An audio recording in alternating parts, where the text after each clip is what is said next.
everybody's looking for money. We are living in hard times with COVID. So everybody needs to know where we can find funding for our programs to make a change. And please indicate in the chat room where you're logging in from so we can know. Of course, I know Scott is logging in from Vietnam, Jim is in the United States of America. I have my colleagues in Nairobi. Please indicate where you're logging in from so we can welcome you on board. Please take 2 minutes and let me see where you're logging in from. Yes, I can see Nairobi, Kenya, Uganda. Thank you very much, Uganda. Rwanda, thank you very much. Please continue. Nigeria, Angola, thank you. Lesotho, Kenya, Nigeria, Zimbabwe, Yemen, Nigeria, thank you very much. Togo, England, India, Ethiopia, Zimbabwe, Zambia, Holland, Mozambique, Nigeria, Bangladesh. Thank you very much. Thank you very much. Welcome on board. Today we are going to focus on finding a solution for fundraising. And we have invited Avazoo. This is the third time they are in this session. And they'll tell us about their platform where nonprofits can access funding up to more than $1 million. I know we are looking for money. And of course, then we will take questions and answers from them. And then after that, we will have, of course, we have from Amazo, we have Scott Warwick and Jim Wagner. They'll take us through what Avazoo.com has to offer in terms of fundraising opportunities. And then we will have Kathleen Oken. She's a fundraising consultant. She'll take us through grant making tips during COVID-19 with tips on how to access funding, how to develop a problem statement, and how to plan for grant making processes. My colleagues from Kenya will do a presentation on our fundraising masterclass program that we have. And then we'll invite Kevin Gikonyo. He's the Director of Social Enterprise Consultants, who will also who give us tips on writing grant winning proposals and how to also plan and design projects. We take questions and answers, and then we'll be done. We hope this session can take us about 2 hours.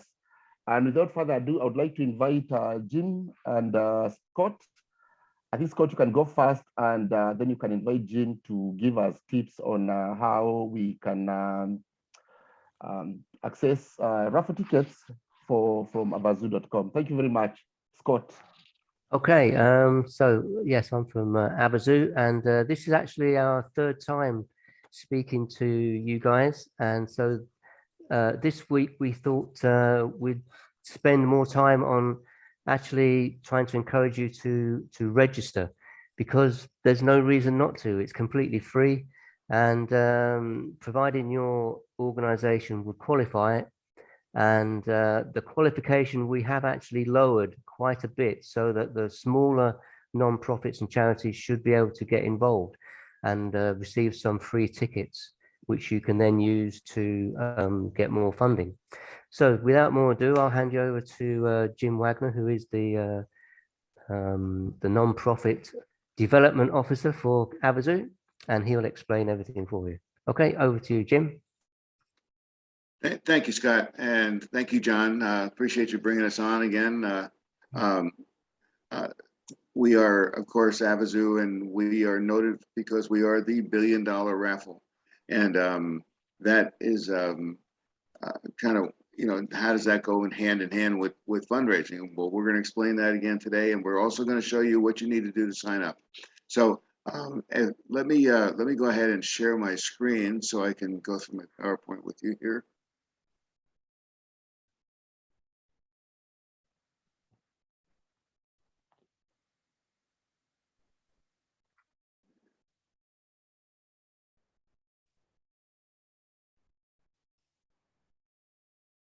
Okay, can you see me and hear me?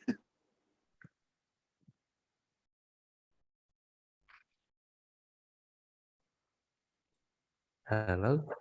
Can you hear me? Yes, you can. Yes, yeah. To the screen. Yes. Yeah, okay. We can see the Avazoo screen. Yeah. Good. Can you hear me though?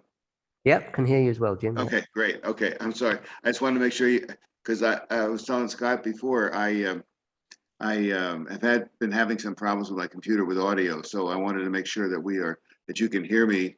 Could then help to see me if you can't hear me. But anyway, I'd like to welcome everybody to this webinar, and we're excited. What this part of Avazoo is my passion. It's where we work with nonprofits and we help you. And I'm going to go through and I'm going to show you just a brief overview of the program, just in case there's somebody on who hasn't been on before.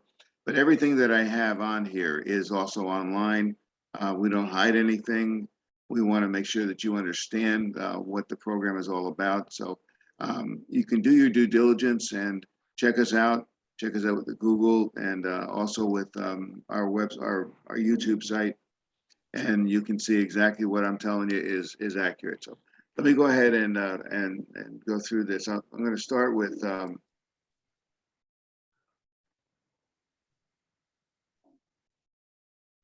overview.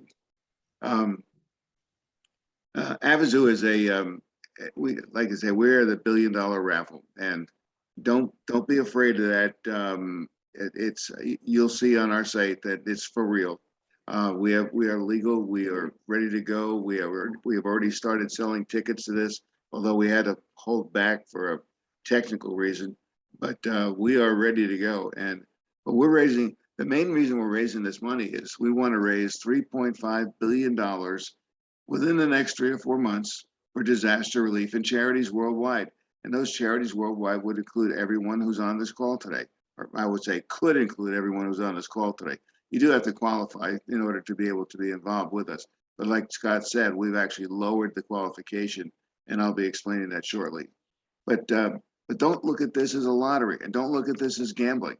This would be just like a church raffle or a 50-50 drawing, or maybe at a golf event where you have a drawing at the end, or a bake sale where you auction off certain items. It's basically the same thing. And first time I heard it, I thought, lotteries and raffles are the same, but they're not.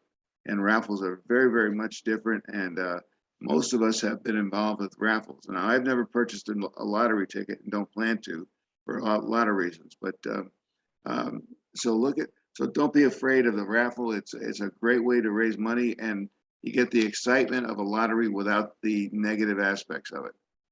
But then we want to look at how charities and nonprofits can benefit from the funds raised.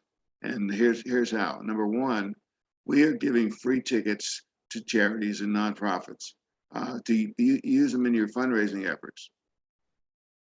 We make donations to any charity that happens to give away or sell one of the top 4 prizes. Obviously, our top prize is $1 billion. But we also have $101 million. And I'm not sure how that translates into your country, but it's a lot of money.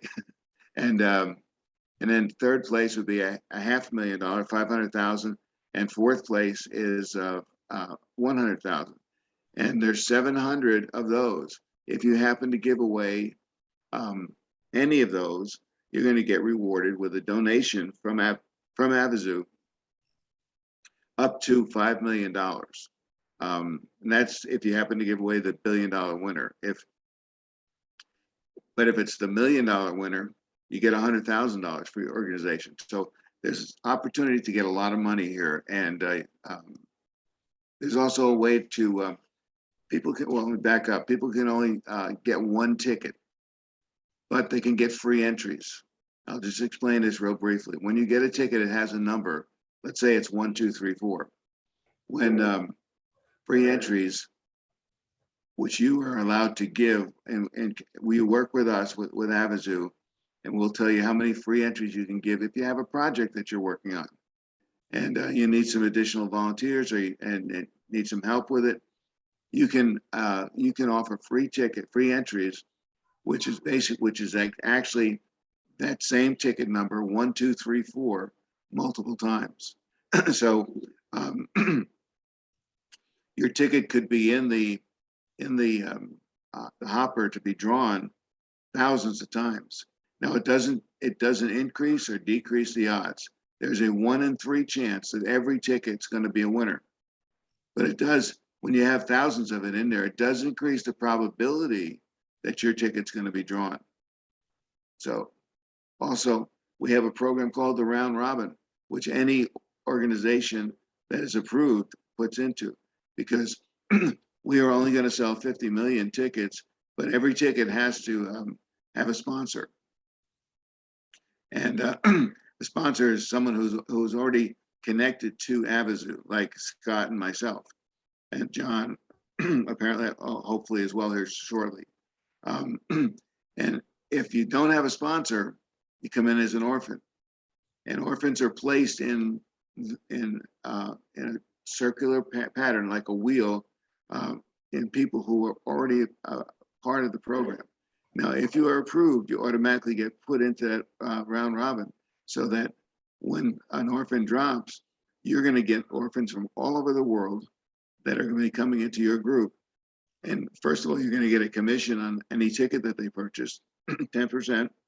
And if any of those tickets happens to be one of the top 4 prizes, again, you're going to get those the donations that are going to come to you up to the $5 million.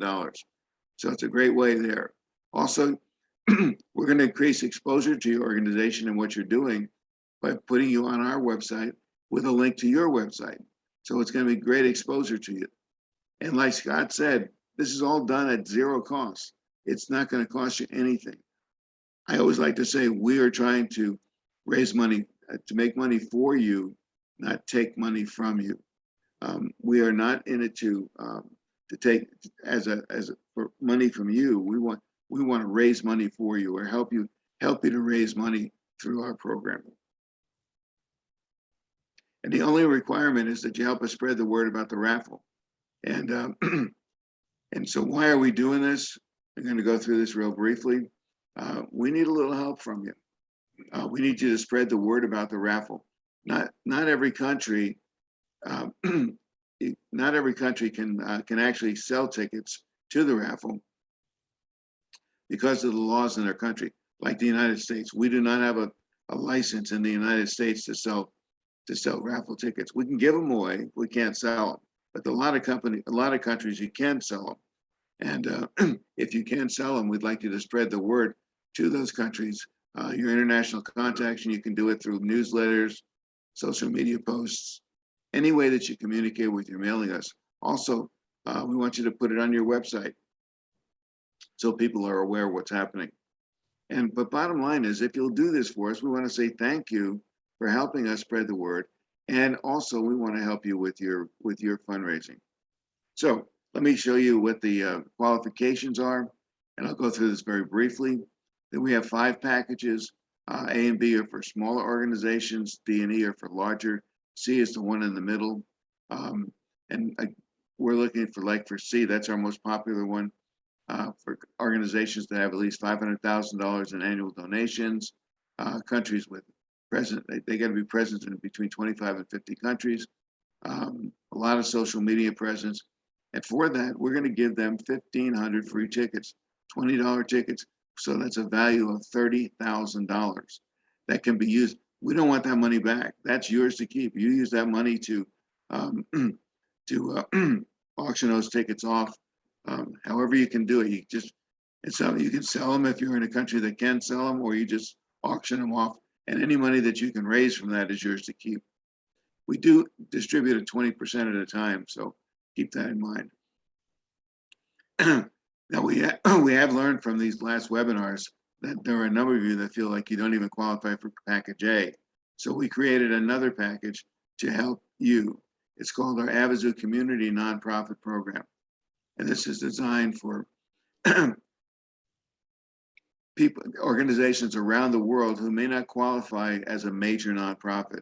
But we do know that you guys are doing a great job in your own country and your own community, and we wanted to be there for you. We don't want you to be left behind. So here's what we've done. There's 2 qualifications to be involved in the Avazoo Community Nonprofit Program. First one is you need to be fully operational and established in business for at least 1 year.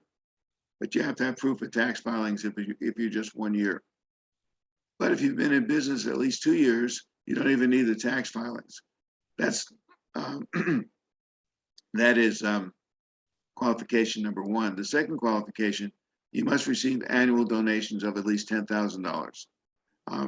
So if you meet those qualifications, the computer will pick that up and you'll be able to get qualified, get into our program, and you'll be listed on our site. So what do you receive? Well, first of all, you're going to receive 100 free promotional tickets valued at $2,000. And again, they're going to be dispersed in 20% increments. After that, we'll see how you're doing, and we'll issue up to 1,000. So you have an opportunity to get up to 1,000 free promotional tickets, but you just do it a little bit at a time, 100 at a time. And then we're doing this because we want to be your lifeline for success. We want to be there so you can fulfill your mission and goal for what you're trying to do in your community and maybe around the world. Now, I have to stop here to say this. This is a little bit of a negative, but I want it to be a positive. First of all, let me do this way. I'm shocked. This is the third time we have done a webinar. We've had lots of organizations on here, and this is all free, but we've had nobody sign up. We've had, again, this is my third presentation, and we've had 0 sign up. This will probably be the last time that we do it because we have already started lining up celebrities to do endorsements. And if we have celebrities to do endorsements, they don't need the smaller groups to spread the word. The celebrities will do it for us. But while this is still open and available, we need you to sign up. So I'm going to walk you through the sign up process today and show you what you need to do. And if you have your computers open, you can just walk right through it with me and actually register today, right now, and have it done, because we don't want you to miss out. This is such a great program. It's going to help so many people, but we can help you up front because you're willing to help us to get started. So here's what's next. First of all, if I haven't already convinced you, go ahead and do your due diligence. Do a Google search, do Avazoo on YouTube, on our YouTube channel. Check us out. Make sure that everything that I have told you today is accurate.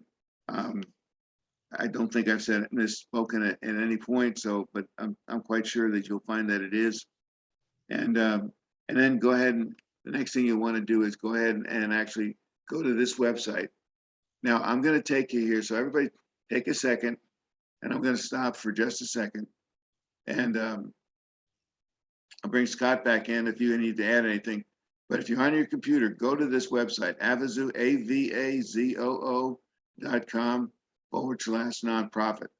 I'll give everybody a second to get to that site, and I'm going to actually walk you through the sign up process so that you can actually, by the time I get finished with you here, you're actually going to be registered with our company. If you're going to do that, after you get to that site, I want you to put the name of your organization and in the chat box. So if you're going to go ahead and register today, put the name of your organization and the country that you're in the chat box, so we can follow up with you and make sure that it gets it, because we may not, we'll have to. I'm going to show you. I'm not going to actually do a physical sign up because that's something that you're going to have to do. But I'm going to walk you exactly through it and show you exactly how it works and what you have to do and what you're going to find when you actually go to the website. So, Scott, at this point in time, did you want to add anything to what I've said so far? Only that if they go to the chat box, obviously because people are coming in continuously, I keep having to add my details, but they'll see the link directly to the Avazoo nonprofit program, plus the referral name they need, the referral ID they need. And then also if they, maybe you want to mention if they wanted to become an affiliate as well, that they get a free $100 VIP ticket, which again doesn't cost them anything. The only things they have to do to qualify is to promote the company, which Avazoo make it very easy to do. I'm able to do it in perhaps about 15 minutes a day, and to maintain my ticket. And so I have a free ticket into the $1 billion raffle at no cost at all, plus the opportunity to win monthly prizes, which are going to also be coming once they get going. Yeah, and we anticipate that we will be fully launched by next week at this time. So that's how close we are to actually our official launch date. So, but let me go ahead and click on this link here, and I'm going to bring up.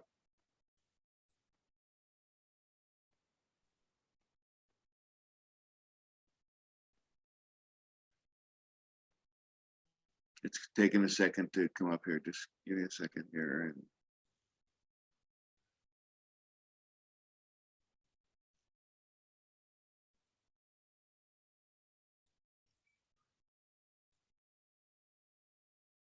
Okay, this is the website here. I'm going to walk you through just a little bit of it.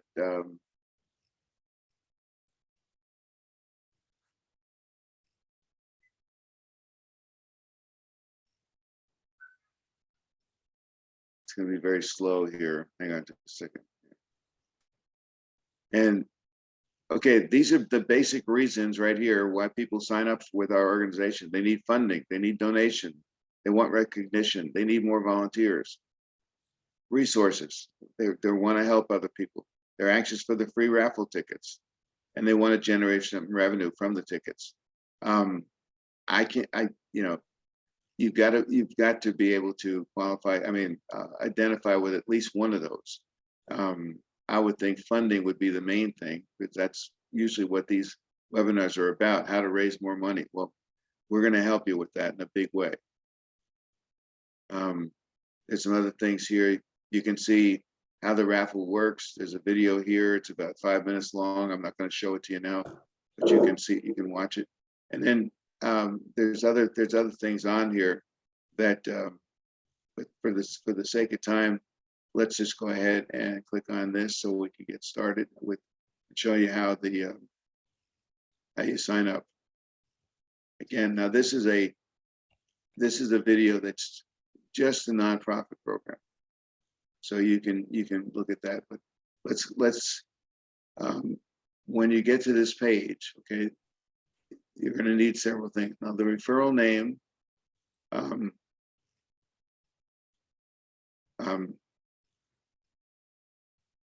Now, since John has invited everybody to the, John, this would be your name as soon as you get registered. If you want to get registered now,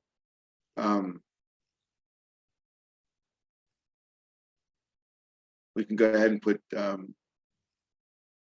we can go ahead, just so it goes through.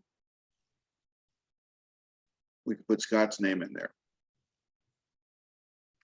John, can I just ask a quick question? Once John has registered, if they initially put my name in and then we contact the company, presumably we can just switch them to John. Yes. Yeah. Okay. As long as everybody is, in agreement. That's. Yeah. So to expedite things, obviously, if you use my details initially, which I put into the chat a number of times, so you can just find it. And then once John has joined, we can just switch those over. It'll be a company thing. Right. Because we really want you to try and join up now while you're here. Yeah. You can actually bring up this website yourself, bring up this form, and follow Jim through the form and fill it in. I can't understand why none of you would not want to do that. If you're here for a charity or a non-profit, it's free money that you can access. And even if you don't qualify, Avazoo have your details. So once the first lottery has taken place and the funds are available, you can then apply, and they already have your details. And because they know a little bit about you, you're more likely to get funding than if you're just coming in out of the blue. Yeah. That's 100% right. You almost quoted me. Okay, sorry, All carry right, on, Chief. So Scott, you would put in here, you would put Scott Warswick for right now, and then you've got your referral code. Actually, I was going to say maybe, yeah, I guess we do need the well. You could actually get signed up without the referral code, but again, you're going to be an orphan if you do.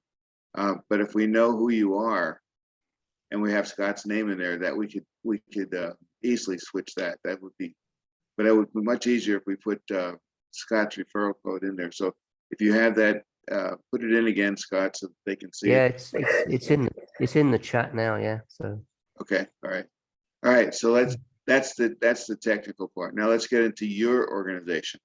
Now put your organization's legal name in.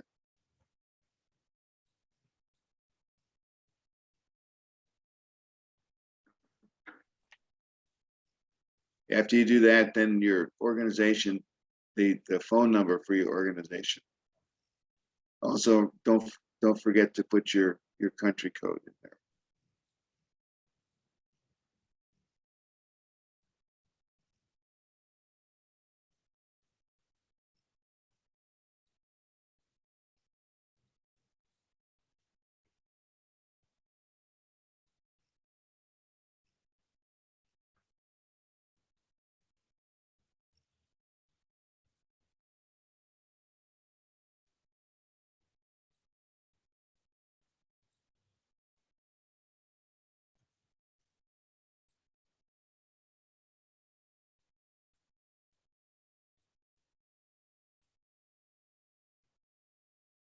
I'm gonna put an organization in here.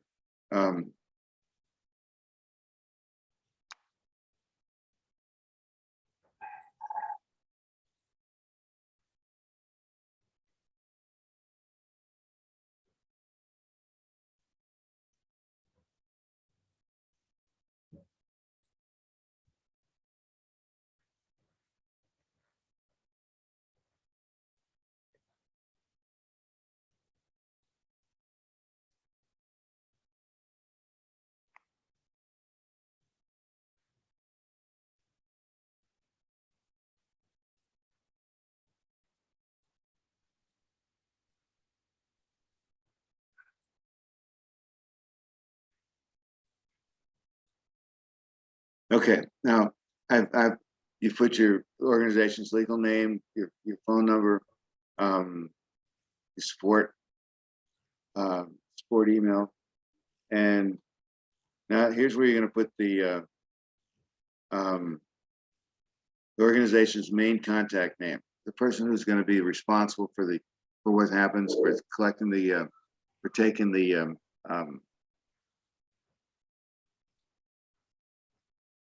free tickets and distributing them and being the person we're going to contact. So I'm just going to put some fictitious names down here. I'm going to put Tom.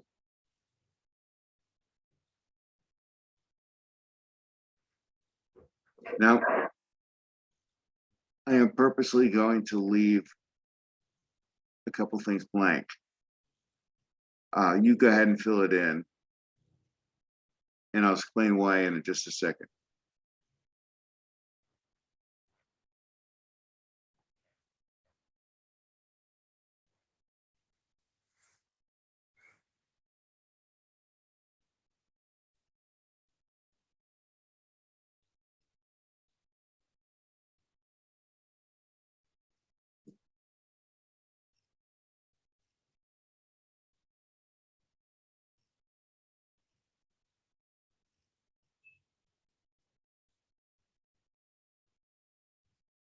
And then you're going to select your country.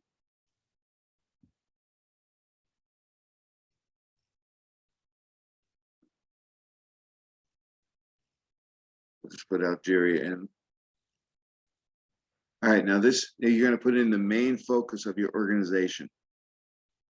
What do you do? Why do you exist? What's your mission? What's your goal?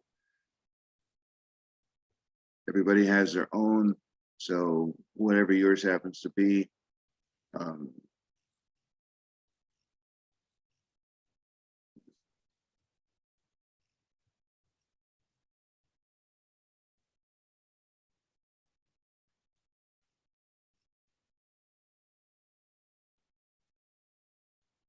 now, it needs to be more than just help others. We want to know specifically what you're doing, but I'm just going to put, just for the sake of going through this. Then you need to put your organization's website.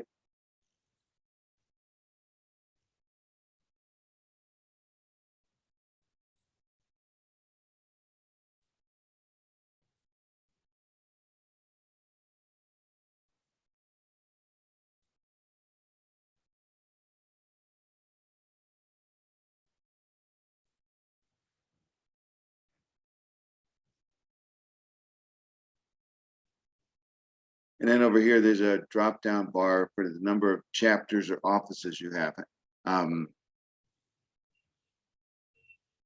So let's go with 4.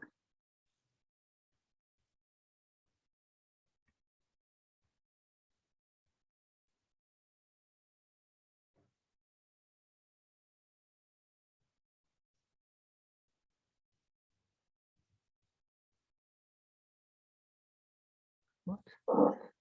And then next one is what % of your offices or chapters are outside the company of your registration? Well, let's say half of them are, so we'll do.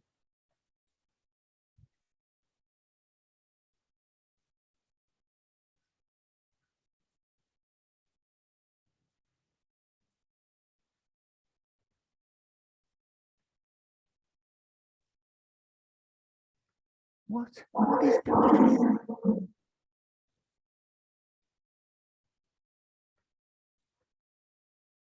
Okay, now we got number of global subscribers. Let's go 2,000. Oops.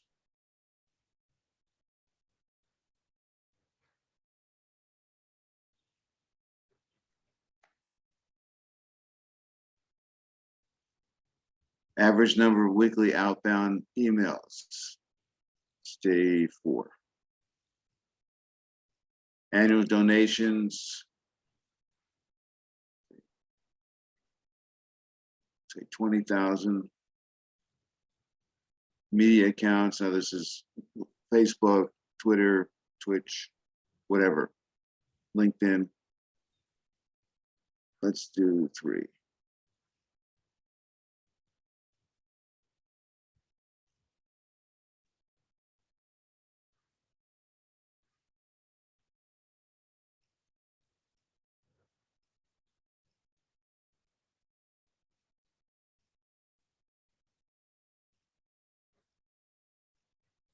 Okay, and I've got to get to the point.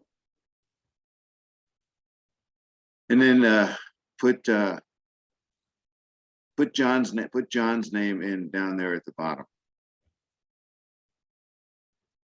How did you hear about this?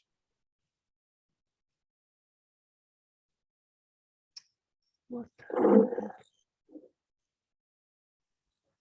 And once you've got all that in,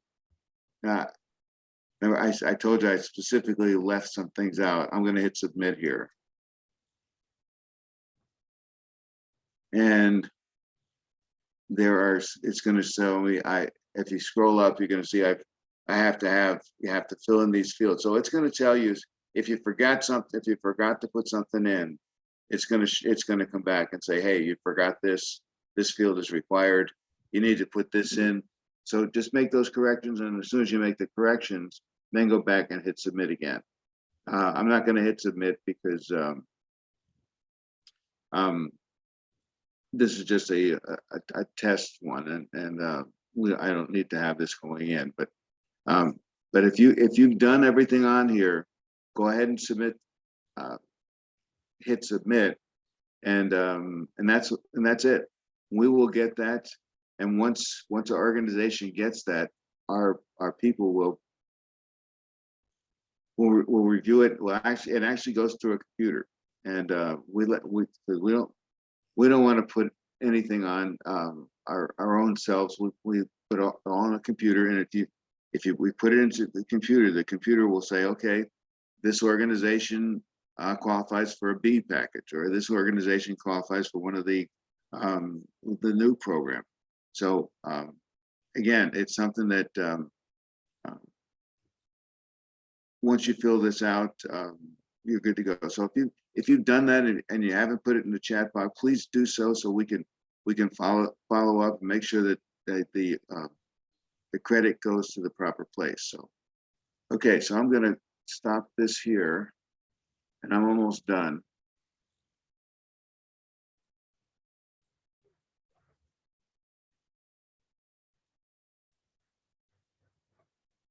And I'm going to come back over here. Are you done?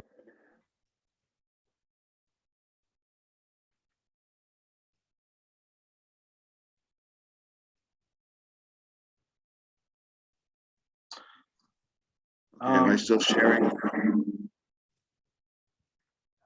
It's a snowy picture we can see at the moment, Jim.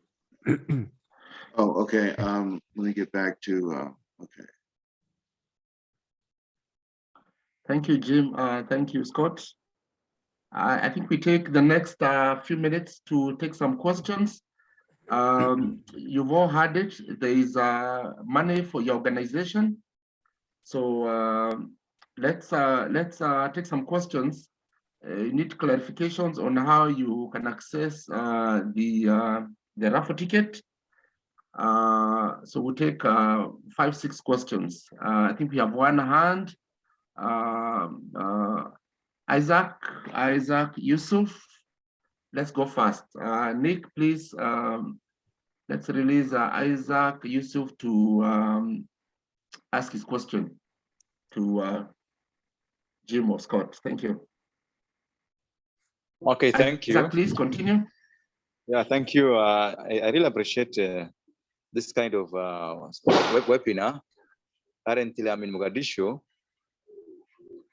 where you can hear every day the bullets and gunshots. At the same time now, and I have done I went through the steps, and it says that it will be reviewed, and that's great. We wait the feedback from there. So what will be the benefit? I want to know exactly when we have done that, we followed all the steps and then submitted or whatever. What will be the outcome, and how are we going to benefit as an institution? That's what I want to know. Thank you. Well, at the start, we once you submit, if you are accepted, you get the free tickets, and you can, depending on the size of your organization, you'll get up to 3,000 tickets that you can use however you want. If you're in an area where you can sell them, you can sell them. If they're not in an area to sell them, then you can give them away. You can auction them off on another item, and there's lots of ways that you can raise money. And if any one of those tickets actually wins one of the top 700 prizes, you get rewarded. And also, you're going to get you're going to automatically get put in the round robin, which is going to give you additional people, not only the ones that are part of your group that you're working with in your own area, but people from all over the world. And again, if any of those happen to get the one of the top 700 prizes, you're going to get a winning donation from that too. So there's lots of ways that you can get some money, and again, it's all free. And all we need is your information, and get vetted and get approved, and you're ready to go. Does that answer your question? Yeah, thank you. I got it. Well received. Thank you very much. Is there another question? Please put your hand up if you have a question for Jim and Scott. Yes, I can see Pratish Karande. Pratish Karande, please. Let's take a question from Pratish, and then we'll go to Amina. Hi, can you hear me? Yes, Pratish, continue. Hi. So it was really good. Like I do have a very informative information about fundraising. So my question is like I'm new in this. So I have just started and I have just started like 2 weeks back. So I don't have the chapters right now, and I don't have any international connection as well. So how you guys can help me in this? So I'm new in this. So Okay. that was my question. Like. Okay. Obviously you wouldn't qualify because you haven't been in business for a year yet, but go ahead and submit the application anyway. Get into the system, because once you're in the system, down the road, when we have this $3.5 billion that we're going to be able to disperse to charities and nonprofits, you'll already be in our system. We can vet you. We know who you are, and we can do some background checks on the organizations. Because although we're going to be like an ATM machine for charities around the world, we're not just going to give out money, to anybody. We want to make sure that the money is going to go to a legitimate charity who's doing a legitimate thing, and so it can go to a good cause. Does that help?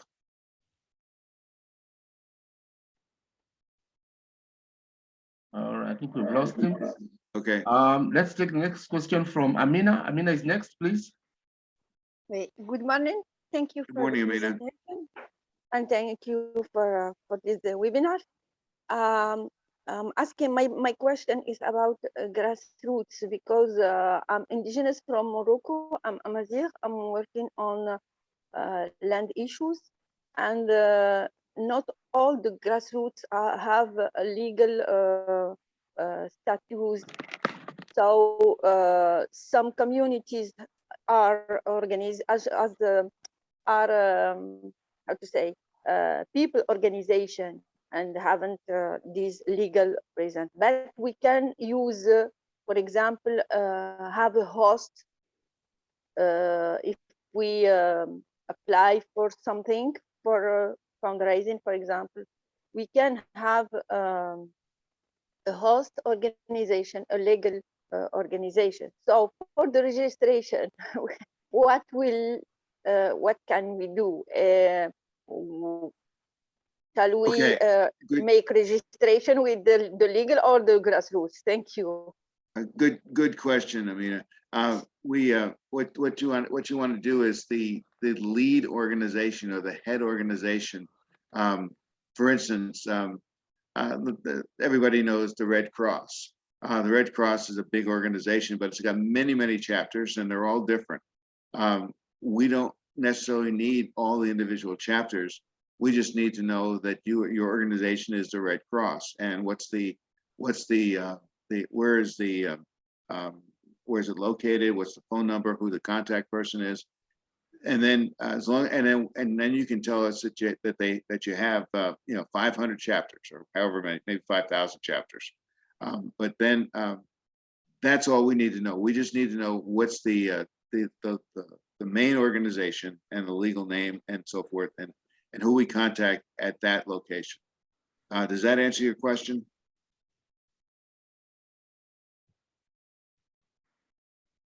Amina, you're muted. I can't hear you. Yes, thank you. Okay, you're welcome. I know that's frustrating when you're talking and all of a sudden there's no response. That happens to me several times. I forget that I mute myself, and then I have to go back and unmute myself. So, okay. All right, let's go to Abdulaziz, and then we'll go to Kaitlin Oken and Chap and Rispa, and then we'll be done for the day. So Abdulaziz, please go next. Good morning. Good morning, Abdulaziz. Thank you for organizing this kind of webinar. It's nice to be in your midst. I'm currently working in the National TB and Leprosy Training Center, where we screen TB patient and leprosy patient. Currently, our screening equipment. I'm having a hard time hearing you with the noise in the background. Okay. Currently, we are having challenges with our digital X-ray equipment where we screen patients for TB. And before we had support from other NGOs, but due to grants they lost, they are no longer supporting us. So how can our institution have access to support from other partners now? I was having a hard time. John, did you understand what he was saying? Can you let me know what that question was? No, Abdulaziz, please come again. Yeah, I said currently I'm working in National TB and Leprosy Training Center, Zaria, Nigeria. We are training patients for TB and leprosy using digital X-ray equipment, but due to lost grant by supporting partners, we are having issues with our equipment now. So how do we, as an institution, get access to another support from any partners again? Okay, John? he's looking for a grant for an equipment. Yes. Okay. Yeah. We will not be dispersing money until after the raffle. The raffle will probably be in June or July. We're starting to sell tickets now, and that's because right now we don't have money to disperse right now. We will as soon as we sell all the raffle tickets, and we have many sponsors that are coming on board. So the money's going to be there, but it won't be there until the raffle actually takes place. And you need to know that as this money comes in, 70% of it goes into an escrow account that we don't even see. It's held by an independent organization, and it's there for the nonprofits, for fundraising, and also for prizes as we go forward from here. So it's going to be there. It's just that we don't have it right now. So if you still need that request when after the raffle, if you're already in our system, you know, you'll be ahead of the game as far as getting approval. Okay. Thank you All very right, much. I think Abdulaziz, you get it. Get Yeah, to yeah, avazoo.com and sign up, and you have a chance of raising money for your equipment. Thank you. I think the next Okay, question please. is from Kaitlin. Please, Kaitlin, go next. Thank you. You're welcome.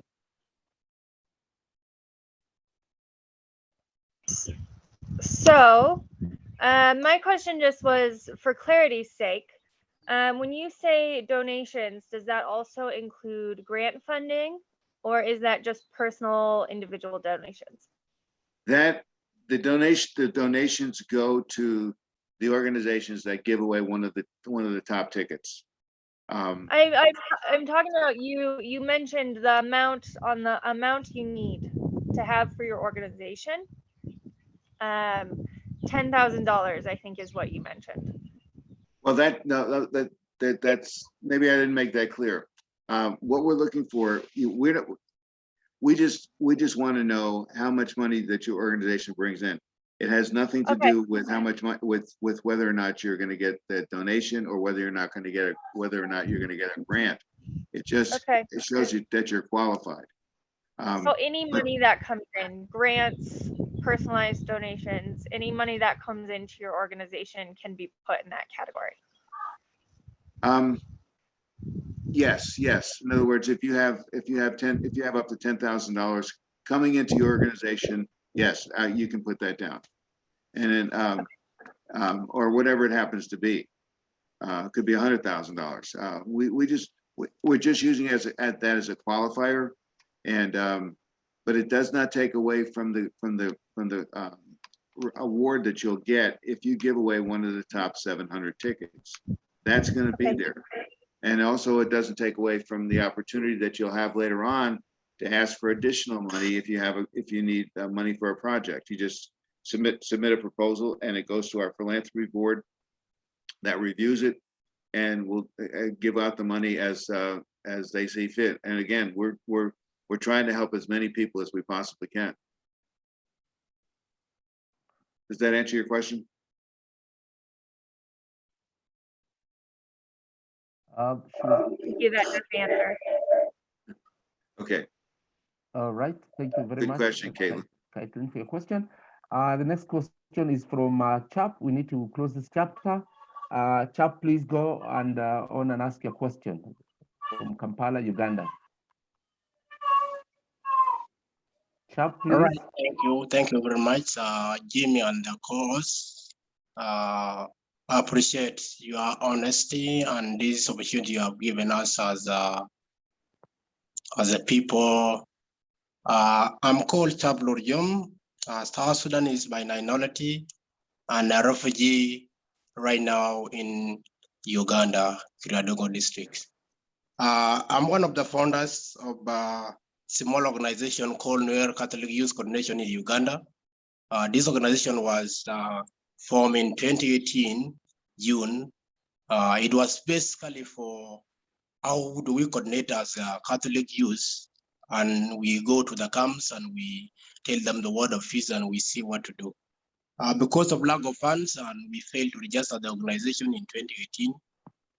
When we sat down this year, we formed the organization and it was registered under the law of Uganda. But as for now, we are new. When we go to the qualification and requirement as an organization, we will not qualify for that. But our request is, what should we do? Because our aim is to change the community. We want to change South Sudan. We are refugees. When you go to come and you see how people are, then you just feel like crying because we see that we are in a bad condition. But we are coming up, how do we support the people? Our question to you, what should we do as a young organization? We have not qualified based on the requirement. Two, will you mind if we have more coordination, if we have more connection, because eternally we are still young, we don't have all those connections. So what should we do? We are requesting. What should we do and where can we start from? Thank you very much. Let me see if I understand what you're saying. In other words, your organization started back about 10 years ago, and you had to disband or close operations for a while, but now you've reopened, and is it the same organization name? It is called Nuer Catholic Youth Coordination in Uganda. It is was formed by the choirs, the youth in the Catholic, but now it has been expanded to everyone in the community. We are supporting them. We get something and we give them. Those who want to go to school, we give something, then we take that child to the school. But because our hand is still little, we cannot do something as much. Okay, so is there a connection between the two organizations? Ours is only one organization, but we are supporting whoever is in need. We are just giving hand. Right. But we form it to get to know one another. As Catholic youth, we should know people entire Uganda. We should have those connections and we understand the challenges we are facing. Because we have seen the other challenges into the community, and then we are giving our hand to the community, supporting them. Okay, what I would suggest you do is, if you still have tax records from the first organization, maybe include those, and put the name of the new organization in, and an explanation of what you just told us on the thing here, and then that'll be up to the computer. Probably have to go before the philanthropy board to determine whether you can be in this. Now next year at this time you won't have any problem, but it's going to be up to the board. I cannot give you a specific answer as whether or not we'll be able to include you this year, because since you're so new, and that unfortunately that's a problem. And like the computer's going to look at it first, and then the philanthropy board. But if you put an explanation in there, it's possible that you can qualify for the other. Okay, thank you very much. Okay. All right, thank you. Thank you very much, Chap. We'll take 2 more questions, please, because time is against us, and we take Rispa and Bridgetta. So Rispa, please go next. Rispa Ouso, thank you. You're muted. There you go. Yes, thank you so much. Good morning, good day, everybody. This is Rispa from Kenya. I have 2 questions that one is closely related to Pratish and Chap's question. So a couple of us young people are just setting up and putting up an organization towards social welfare in a county deep in the village in Kenya. And I know this is for the purpose of funding, but I'm just wondering whether you have a support that helps small-time passionate individuals that are also looking towards supporting in the social space. So in terms of like putting out your proposals, building out a structure so that at the end of the day, in the next 1 or so year, we are also able to sign up and also get some funding from your organization. Then my second question is, how can I get a continued notification of what's happening with your team for future financial support? Thank you. If you are, to answer your second question, avazoo.com will be constantly updated and giving information, and because this is not the only raffle we're going to do. We're going to be eventually going to be doing one of these raffles per month. We're starting with, probably going to start with 3 or 4 next year, but eventually we'll be doing 1 per month and raising a lot of money for charity. So that's down the road. But and I'm trying to remember what your other question was as far as, what was your first question again? Can you just kind of summarize that? And you're muted again. Nick, please connect Rispa. Rispa? Sorry.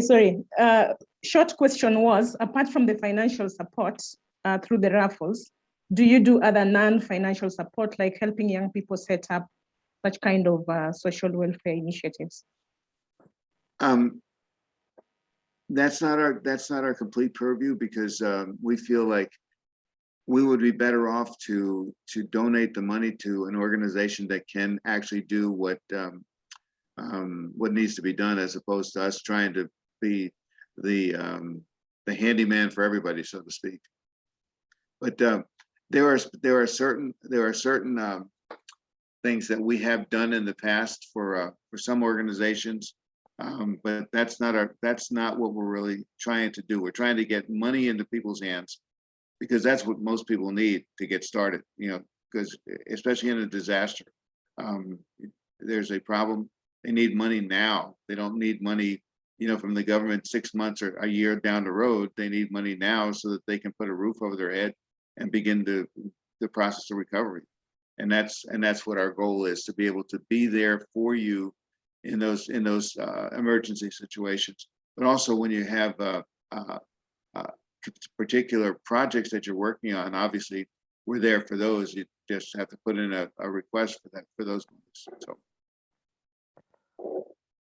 I think I would like to add to that answer, and mention to CHAP and RISPA that we have 2 consultants who are coming up with the presentations. They are fundraising or grant making consultants. So please stay on, and you can take your questions. You can present your questions and they will guide you on how to prepare a proposal or raise some money for your organization. Let's take another question from Brigitta. I think we need to wind up this. So Brigitta, please go next. Then Chinesia and Thomas, and then we are closed. So Brigitta, please go next.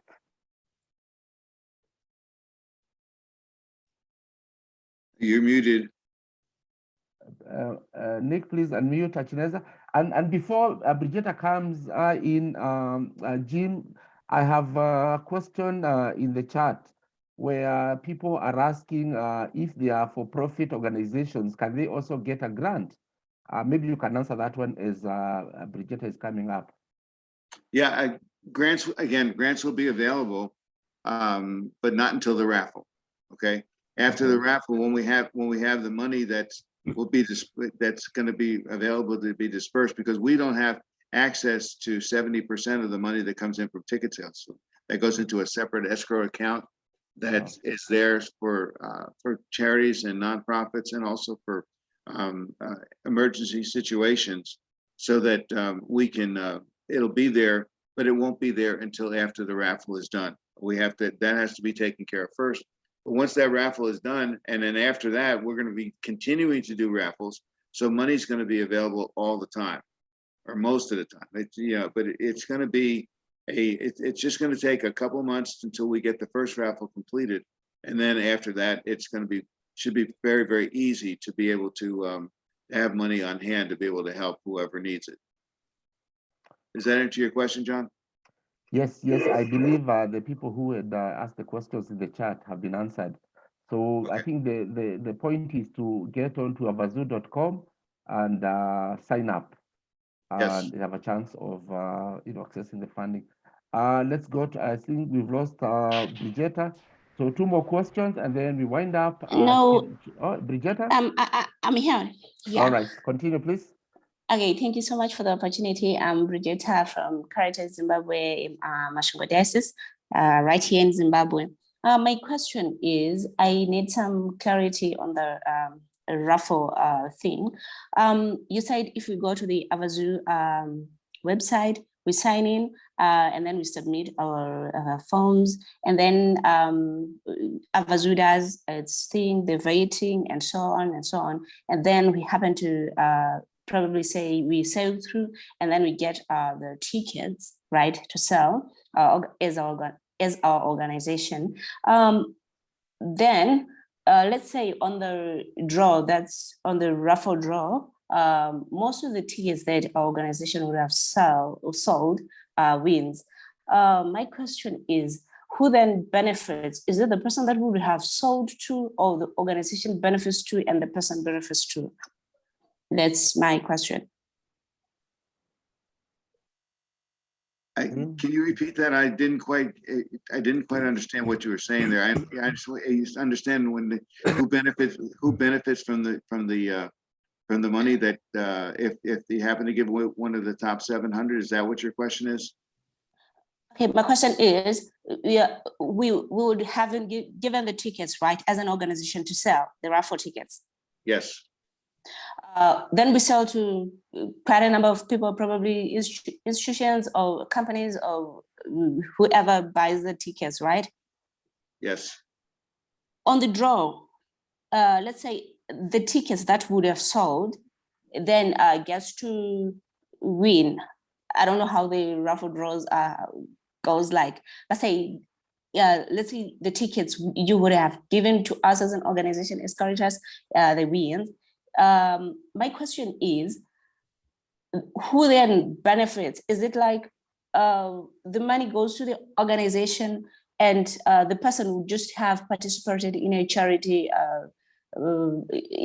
cause of just buying some raffle tickets, or the person who would have bought the ticket gets something? I just want you to balance. I think I understand what you're saying. The person who gets the ticket, if their number comes up, they are the winner. They get the prize. But in addition to that, if that ticket is one of the top 700, your organization gets a donation from Avazoo, thanking you for giving away that ticket. In addition, any of the tickets that are sold, if they come in through the round robin, like I mentioned before, you get a commission on that. If you happen to, if the free tickets that we give you, if you sell those, all that money is yours to keep. So there's several different ways where your organization can benefit financially from the raffle. Go ahead. Okay, thank you so much. Okay, you're welcome.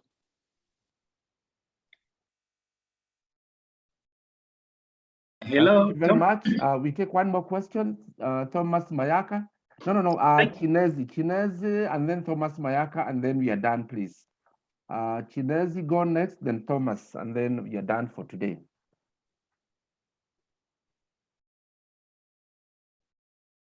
You're muted, Chinezi. Please, Nick, please unmute Chinezi. Chinezi, go, please. Okay, thank you so much for the information. I really appreciate. You're welcome. I'm wondering if, please, I'm just on the website and a bit confused, although I've sent in the initial form, but the referral code and the name of the referrer, I didn't get it. Okay, Scott, you want to go ahead and handle that?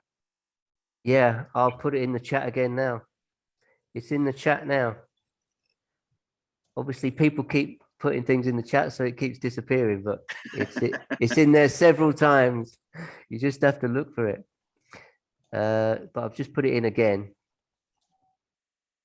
So the link is on the chat. Please click on that link and you'll be taken to the site, and you can sign up. And someone has asked a question on how they can access the recording of this video, and I'd like to direct you to our YouTube channel, Strategia Netherlands. The video will be there by the end of the day, please, and also subscribe to the channel. There are as many as 45 videos there for the previous recordings we have done, a lot of materials on project management, fundraising, proposal writing, project monitoring and evaluation.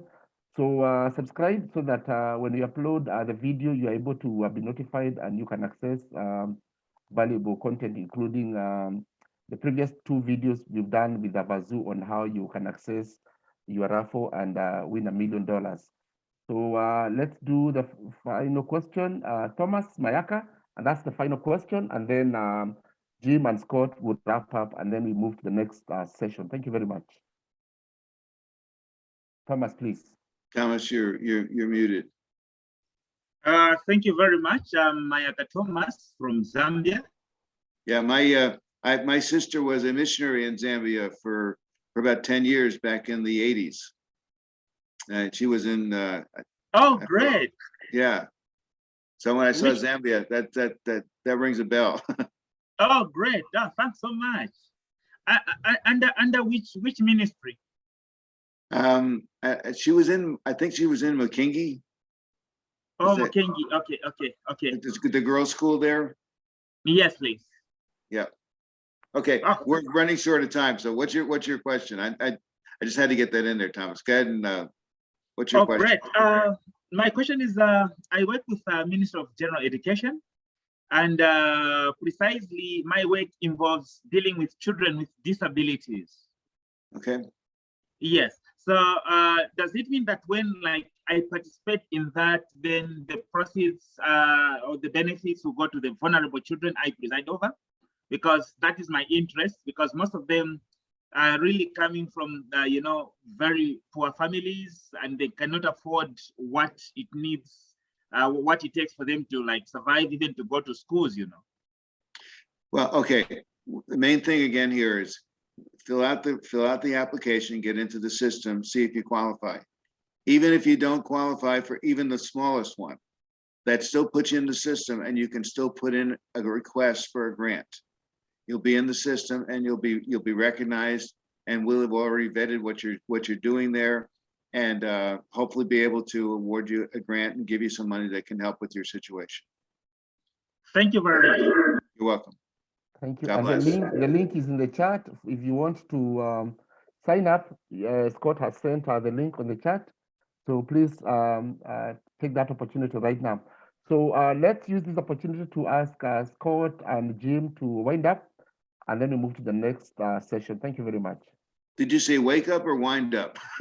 wind up. So Scott, it's only 5 o'clock in the morning here, so wake up is probably very appropriate for me. I wonder whether you're going back to bed. No, I can't go back to bed. I got too many things to do, and I've been up long enough that it's going to be hard to go back to sleep. But it's been fun. I've enjoyed doing this. We really want to work with you people and help you.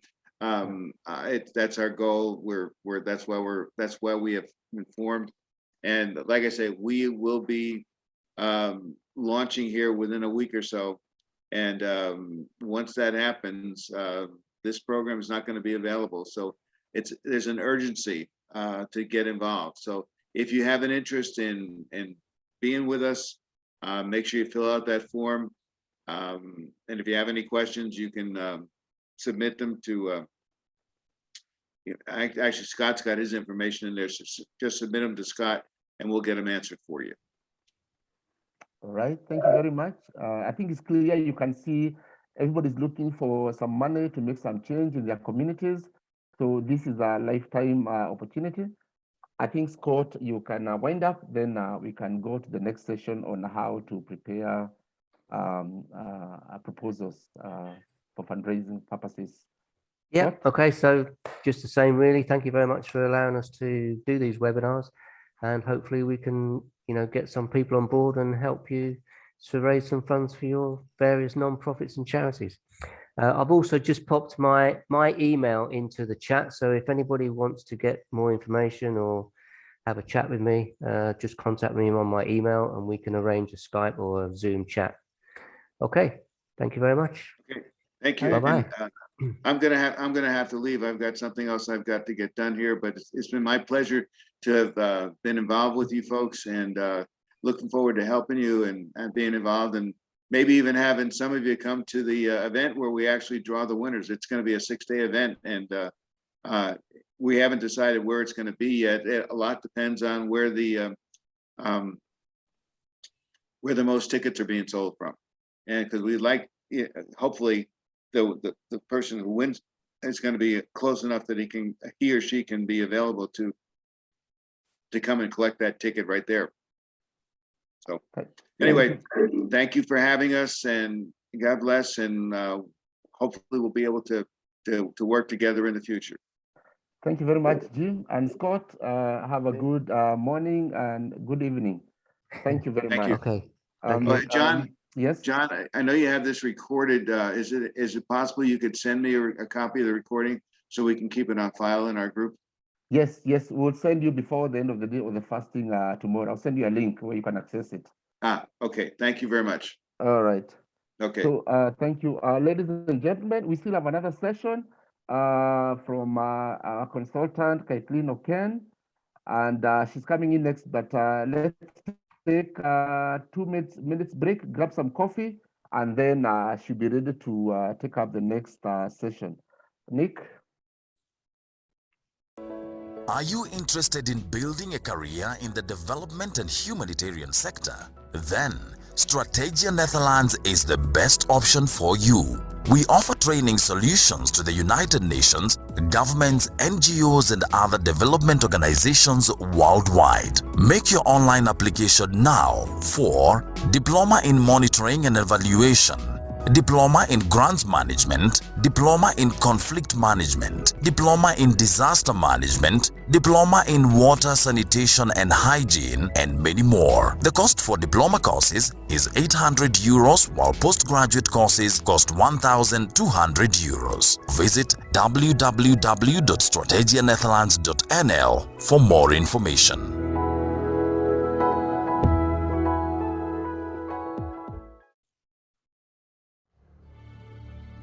Did you know that 67% of Africans don't have access to proper housing, 56% have no access to water, and 79% have no access to food? These are the grim statistics of challenges facing Africa today, even as the continent works to develop. This development demands for well-trained personnel. At Capacity Africa Training Institute, we have been leading the charge in changing Africa's fortunes.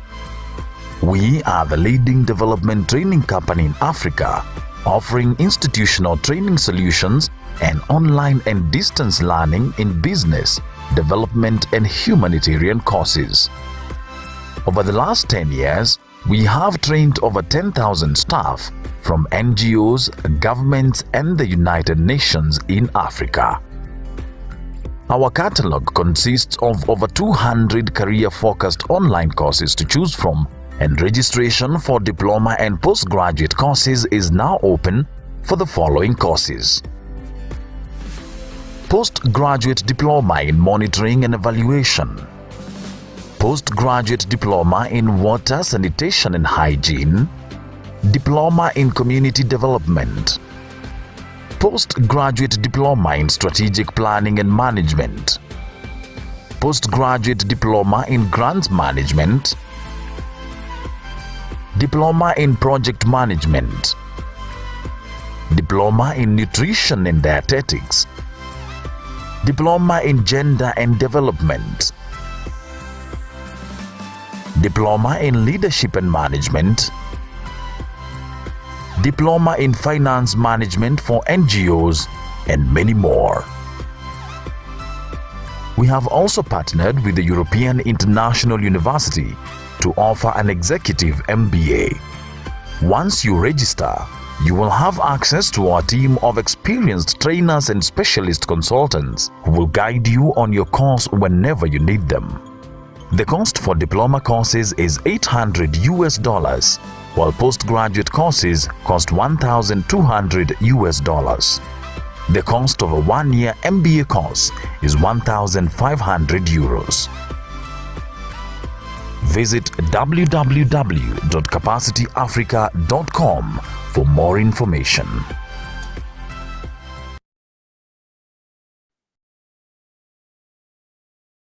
Thank you very much. Let's invite Kathleen Oken. She will take us through grant making. She's a grant making consultant. We are all looking for money, and but you need to have the basics on how to develop those proposals. She'll come in to give us some tips on how to write grant-winning proposals. So, Kathleen, the forum is yours. Thank you very much. Yeah. So hi, as John said, my name is Caitlin. I'm sorry, my light is not very good. I am a grant and proposal writer as well as strategic planner, and have created the Grants in Motion personalized training program. So today we're going to go over a little bit more about COVID, because as everybody knows, COVID has been our big challenge. It's shut down our in-person programs, it's shut down our workshops. And so I'm here to talk a little bit about your basics of grant writing, and then the importance of planning for COVID, as well as suggestions to overcome those challenges. And I will try and keep time. I know we're a bit behind. But the basics of grant writing are two things that we're really going to focus on is our problem statement and solution. Our problem statement always has to answer several things to make it pretty key. It needs to answer, what is the problem? How is it a problem? And what is the urgency of the problem? So those are kind of your three things that you really need to be keeping in mind as you're making your problem statement. And as you're making that problem statement, you really need to be putting together your data. If you are in a women's rights organization, you should have data on women's rights in your area.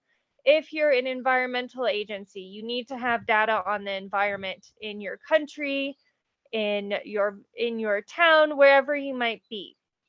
That data is really key. It shows to funders that you have really thought through what your problem is and you understand what it is on a bigger scale. And you know why it is a problem other than just knowing it. You know, we all work with nonprofits and we know what the problem is. We solve it every day, but conveying that to a funder needs to be backed up with some data. Your solution should match exactly your problem, which might change per grant. If you're writing a grant about women's rights, you might leave out the part about your livelihoods training and focus on what you do for women's rights. So your solution should always match your problem, and your solution should be, how is it solution, and why is it a solution, and why is it the best solution? Those three things will make a really, really strong solution statement for you. And since the problem and solution are the two things in most applications, they are two of the biggest things to get right and to do well. And then bringing those into COVID, COVID has changed grant writing. It will have different expectations, different goals, different questions. And so you always need to be prepared to answer the question, how does COVID affect your organization, and what are you doing to decrease the risk of COVID? If you do not have this planned out, you will not get the grant. If your answer is very vague on that question, that will be a losing question for you. You will not get it. It's really important that you have planned that process out to the fullest. If you are a training program for women, can you have an online capacity? Can you have smaller groups? Can you find a way to make your training more innovative? And that's really going to be the key to overcoming COVID challenges is how can we make our problems more innovative? And how can we find creative solutions to overcome COVID? The good news is that grants seem to be going back a little bit towards its normal focus areas and less towards COVID, which will make your grant finding a little bit easier in general. But if you're applying for grants and their question is, how are you preparing for COVID? And how has COVID affected your organization? It's affected most of us by shutting down in-person programs, getting rid of grant funding we've applied for, having our regular funding ripped away because they wanted to fund something else. And we've all seen the really downturn and the decrease in services and how much harder it has been to work with our populations. So how can we get over that? It's like I mentioned, it's innovation. If you're working on a grant, is there a partner company you can work with? That will open up your possibilities to grant writing. If you're working with a women's rights organization, but the grant you want to apply to is for a livelihoods program, instead of recreating the wheel, you can use that to partner together where you both get a certain amount of the grant. And that partnership, because you will have expertise in both, will make your grant funding better. And it will also give you an option if one portion has to close down or decrease its services, the other one can pick up where you left off. And that means making innovations as far as if you're having livelihood services, is there a way that you can bring money back into the organization? And that will then mitigate that COVID as well, as far as funding is concerned. Other ways to overcome this are online platforms. I know that online platforms can be really challenging, especially if you're in an area where there's not a lot of Wi-Fi. One solution to that is working with a phone provider, a mobile provider, to see if you can provide parts of that training over SMS or over an app. How can you become more creative with your training? Is there a way that instead of having people gather in one area, that someone can go around to smaller groups and deliver your programming that way? Is there a way that you can work with gatherings that are already happening? So if schools are not shutting down, instead of creating a separate space for your girls' club, maybe you can do that at school where there already will be children gathering, women gathering, refugees gathering, whoever is gathering for that program. So you can be utilizing those groups of people that are not already on a shutdown or a lockdown. And I know at least here in Kenya, things have opened up a bit more. So this is not as big an issue, but still something we want to be prepared for, and always having just those backup plans to ensure that you are safe for your funding. Because if you are safe, you have these COVID backup plans, and COVID happens. If you don't have these backup plans, you cannot meet your objectives. And if you can't meet your objectives, it looks like you haven't spent your money wisely in the eyes of the funder, which will put you back when you're applying for other grants, as well as when you're applying for the funding the next year. I also want to stress the importance of continuing to make sure that your COVID plan matches that problem and solution. The COVID plan should not be straying from what your topic is on your solution. If your focus is women's rights training, then you shouldn't be then focusing on a similar training that doesn't quite match up with that. Yeah, so I think we'll stop there. I want to leave a lot of time for questions. I know that that went over on the last session, and I feel like there's probably a lot more personalization to be done. So I guess we can just stop there. and give the rest of the time for questions. Thank you very much, Caitlin. Now, Caitlin is a grant writer, is an expert in grant writing. We all know if we have to raise money, we need to write quality proposals. So if you have any question on grant writing and her work, you need support, please raise your question. And then, of course, the next session is also from a seasoned fundraiser.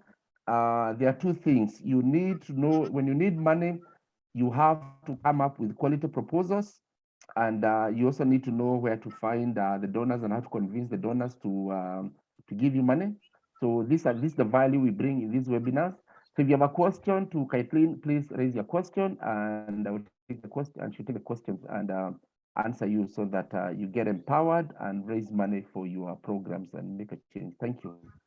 Let's see who has the first question. Raise your hand, please.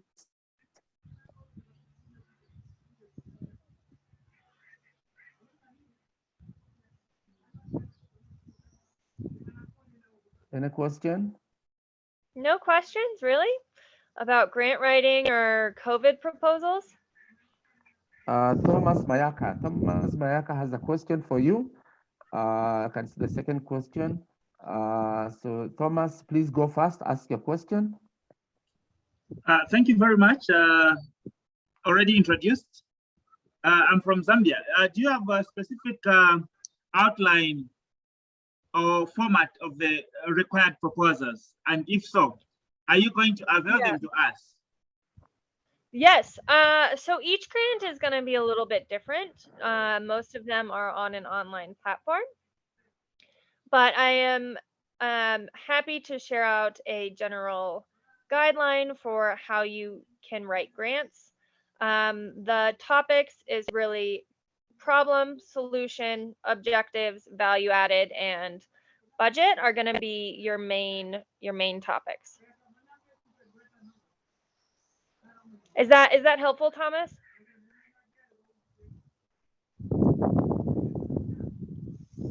You're on Thomas? mute. Thomas? Yes, it is. Thank you very much. Looking forward to posting the format to us so that we can actually internalize it as well. Yes, I will send it out. Thank you very much. And if you need support in writing your proposal, Caitlin will give her contacts at the end of this session. Let's take the next question. Who has the next question? I can't see.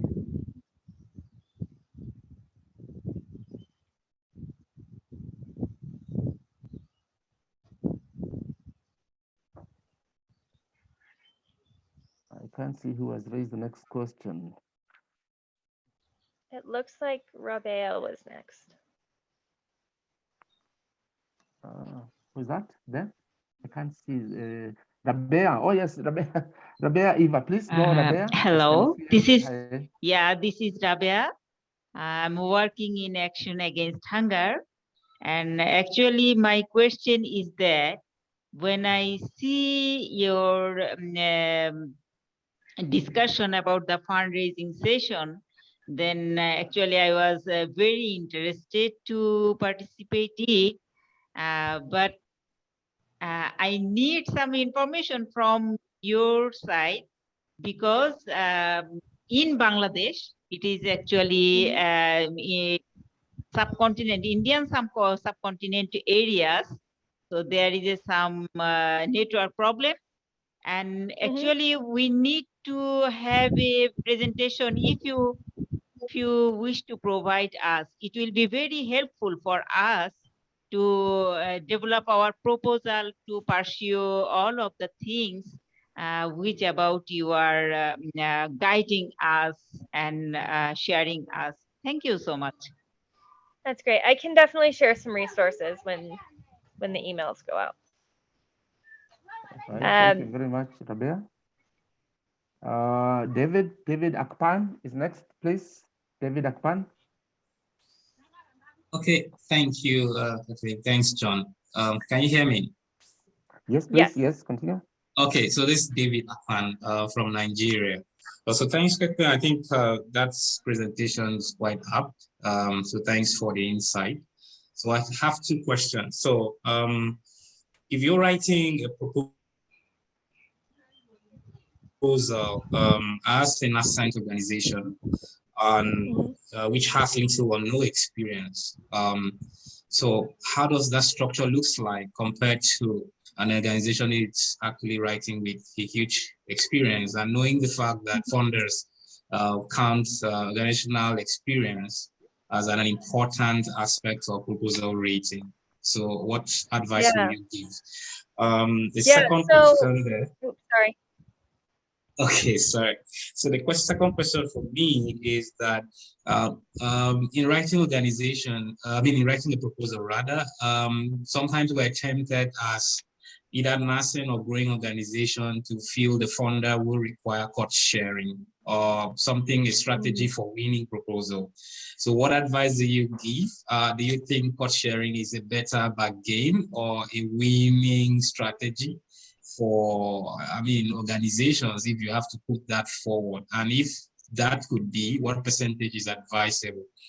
Thirdly, it will be a request as the proposal specialist or consultant. I guess you have links of websites of funders, which we can benefit from. If you can share list of that in person, I will need them. If I can have that from you, I can write to you if you drop your email. Thank you so much. Sure.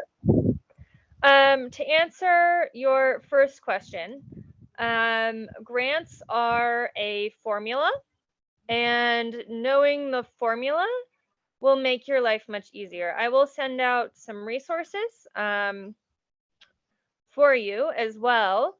But a grant is basically made up of certain details that make up this formula.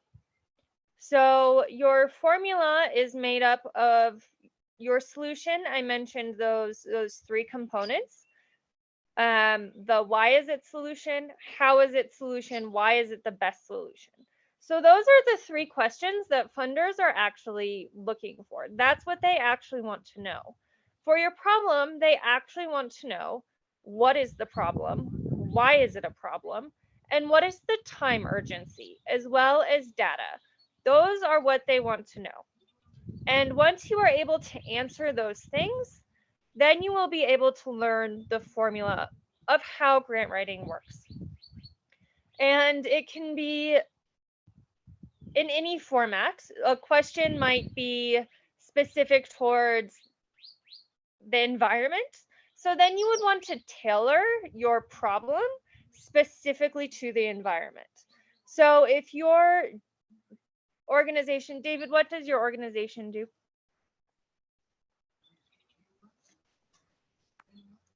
David? Sorry, I was trying to unmute. Sorry, can you say that again? What does your organization do? Okay, so we are into addressing and providing healthcare and social care for adolescents, especially those who are involved in sex works and those who are involved in injecting drugs. Great. So an example for your organization could be if you're in health and there's a grant specifically for sex workers, you're not going to want to touch on any other populations you work with. You're going to really want to focus on just that population as the problem and the data for that. And you're not going to want to stray. It's so easy to get typing away and then stray from the problem into the solution in the same question. That is a big thing to avoid. If it's the problem, only talk about the problem. And then your solution for that, David, would then be, what exactly do you guys offer? Just the services that you offer that apply to sex workers. Those are the only services that you need to talk about in this organization, in this solution statement. And then you're going down to another big chunk of it is going to be your objectives. And your objectives need to be, it's easy to say, we help sex workers with healthcare. Great. That's awesome. That's good work. But there are so many different objectives that go into that.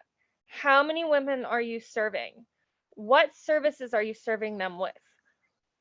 What is the amount of outreach? All of those things then directly feed into that. So we all know our bigger objective, but when we're ranking our SMART goals, they should be then broken down into smaller objectives that can be measured.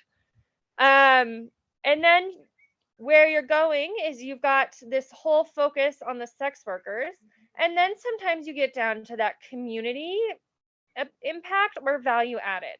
And that is where you would then expand on the bigger impact, your bigger services, the health impact of the community, how making them healthy can then impact the economy.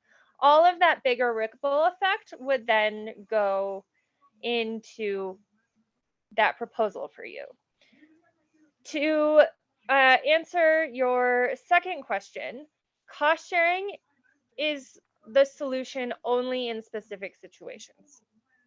I know that many of you have probably worked with unreliable organizations that haven't really been able to follow through on their objectives or don't quite have the management that they need.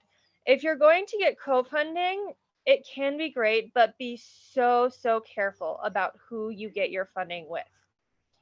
It can be the most amazing, or it could be awful. So be really cautious of who you're getting funding with, and understand if you're getting that co-funding. Sorry, my face just went so dark.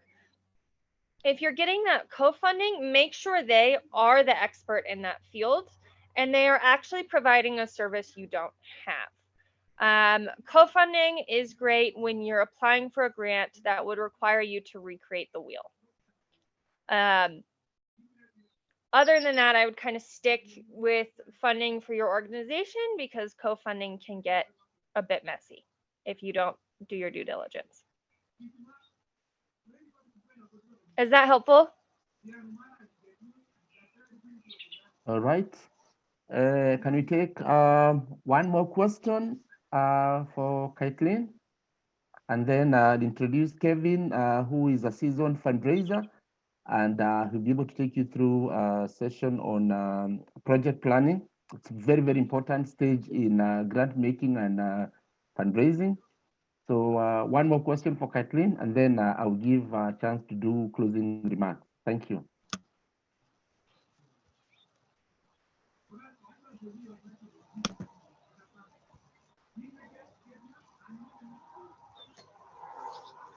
All right, I think there's no question. I think, Kathleen, you can give your closing remarks, and then we will invite Kevin Gikonyo to take us through project planning and project design. Yeah.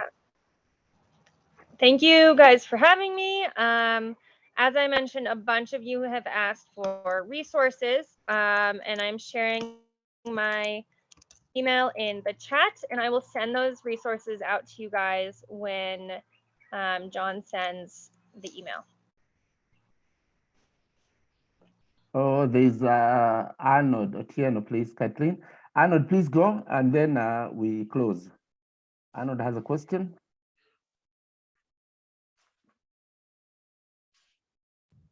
Arnold?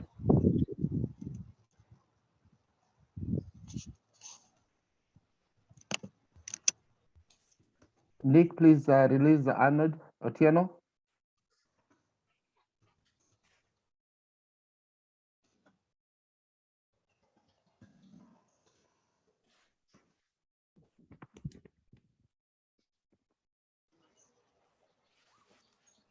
Arnold, Nick, please release Arnold Otieno. He has a question. Hello. All right. Yep. Can you hear me? Yes. Yes. Oh, no, sorry. I wasn't answering any question. I was just clapping for Kathleen. Okay. Okay. Kathleen, you're done? Yes. All right. Thank you very much for your presentation. And we look forward to working together to address some of these challenges with grant making processes. And thank you very much. Before I invite Kevin to take us through project design and project planning, I would like to invite my colleagues from Capacity Africa, Beatrice and Rachel, to tell us about fundraising course you're offering briefly, and then I will invite Kevin because time is against us. Beatrice, please. Thank you so much, John. Good morning, everyone. Good afternoon. Good evening from where you're joining from. Those were indeed wonderful and eye-opening presentations from Kathleen and Jim and Scott. My name is Beatrice from Strategia Netherlands and Capacity Africa. Welcome once again to today's fundraising webinar. This webinar, as we all know, is sponsored by Strategia Netherlands and Capacity Africa. Let me introduce our new masterclass, NGO Fundraising Masterclass. We are going to have this masterclass for the next 6 months. I believe we all aspire to become successful fundraisers and raise millions of dollars for our organizations. But now look no further, because we bring you this NGO Fundraising Masterclass, where among other topics, we'll be learning about online fundraising strategies. We'll be learning about writing winning grant proposals, developing a work plan and project budgets, formulating project objectives and project goals. We shall also have expert speakers from various organizations. The duration for the masterclass is going to be 6 months, and that means it's an equivalent of a diploma course. Thereafter, you'll receive a certificate. The normal price for the masterclass is normally 800 euros, but for the next 5 days, that is from today to 31st of January, we are going to give everyone in this webinar who will sign up for the masterclass a discounted price of 500 euros. So sign up now for the February intake. We shall also be giving a donor directory of 2,500 donors for those who will register for the masterclass. This is a very important tool for fundraising that you don't want to miss. So grab this chance and register for the masterclass. The offer is valid for 5 days, and the offer is not permanent. We'll go back, after 5 days, we'll go back to charging 800 euros. To register for the masterclass, you can email us on info@strategianetherlands.nl, which I'll also include in the chat. Allow me to introduce Rachel. Rachel will shed more light on Strategia Netherlands and Capacity Africa courses. Rachel, are you there? Rachel?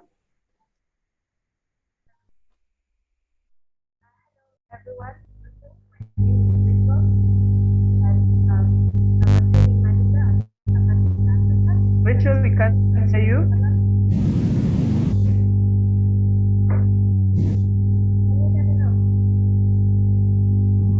Rachel? I think her network is bad. Let her come in later. It's her network. It's a lot of noise. Please let her prepare maybe with another computer. Let's invite her, Kevin, and then we will have Rachel come in towards the end to talk about her courses. If you don't mind, okay. I think her network is bad. So Kevin, please take this opportunity. We want to invite you. Kevin is the director of social enterprise consultants. He's a seasoned fundraiser, having worked with lots of organizations, including HIVOS Netherlands and lots of others. So Kevin, please, and Nick, please make Kevin a co-host for this meeting. Thank you. Thank you so much. Like John has just said, field is consulting for resource mobilization financial business expert. Thank you so much to be here. I want to give my regards to you, John, Strategia Netherlands, as well as Avazoo, and Caitlin, my co-presenter, who works for consulting. Thank you so much. I welcome everyone. I can see you join from all over the world. I'll try and be as brief as possible. Kindly, if you have questions in between, you can probably raise them up during the chat or wait until the end session for the Q&A. I'm going to share my screen right now. Just give me a minute. John, you can tell me once you're able to see my screen.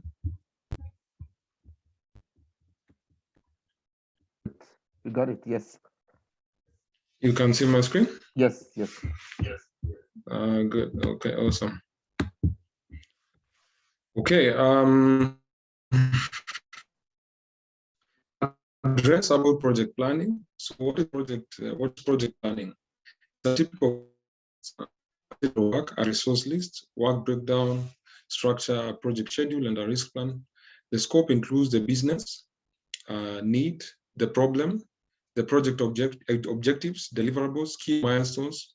Project baselines are usually established in this plan. When you talk about project design, this is an early phase of the project life cycle where ideas, processes, resources, deliverables are panned out. A project design usually comes before a project plan, since it is usually a broad overview, whereas a project plan includes more detailed information. So I'll take you through both in terms of project design and project planning. So we delve into the 7 steps of project design. So the first one being you define the project goals. I think Kathleen had mentioned that, and rightfully so. The first step, you have to know exactly where you're heading to in terms of the overall goal. If let's say we had our the person who was asking a question, I think it was from Zambia. If you are dealing with alleviating probably poverty within a certain area, then your goal, I mean, is to make this kind of demographic just to alleviate poverty from them. So you have the goals, which is quite overarching and top list in regards to what you want to achieve, and you must know that before you start actually writing, doing the project design phase. So it must be very brief.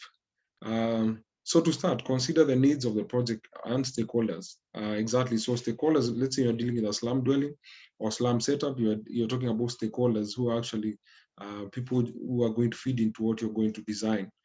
So what are you trying to solve? In this case, the example I was giving, you're alleviating poverty.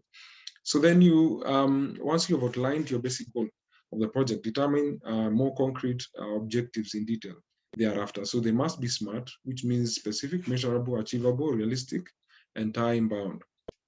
It's good to visualize it before actually you begin, so that you know where you're going. You can have many examples that you want, but the goal actually defines the overall where you're heading. The next step is actually to determine the outcomes. Exactly, you have this goal, but then what are you trying to achieve? What are your outcomes? So outcomes are actually more detailed than the project goals and include specific tasks which you complete during the project.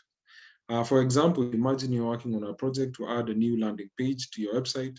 One of your outcomes may be to add an email sign-up form.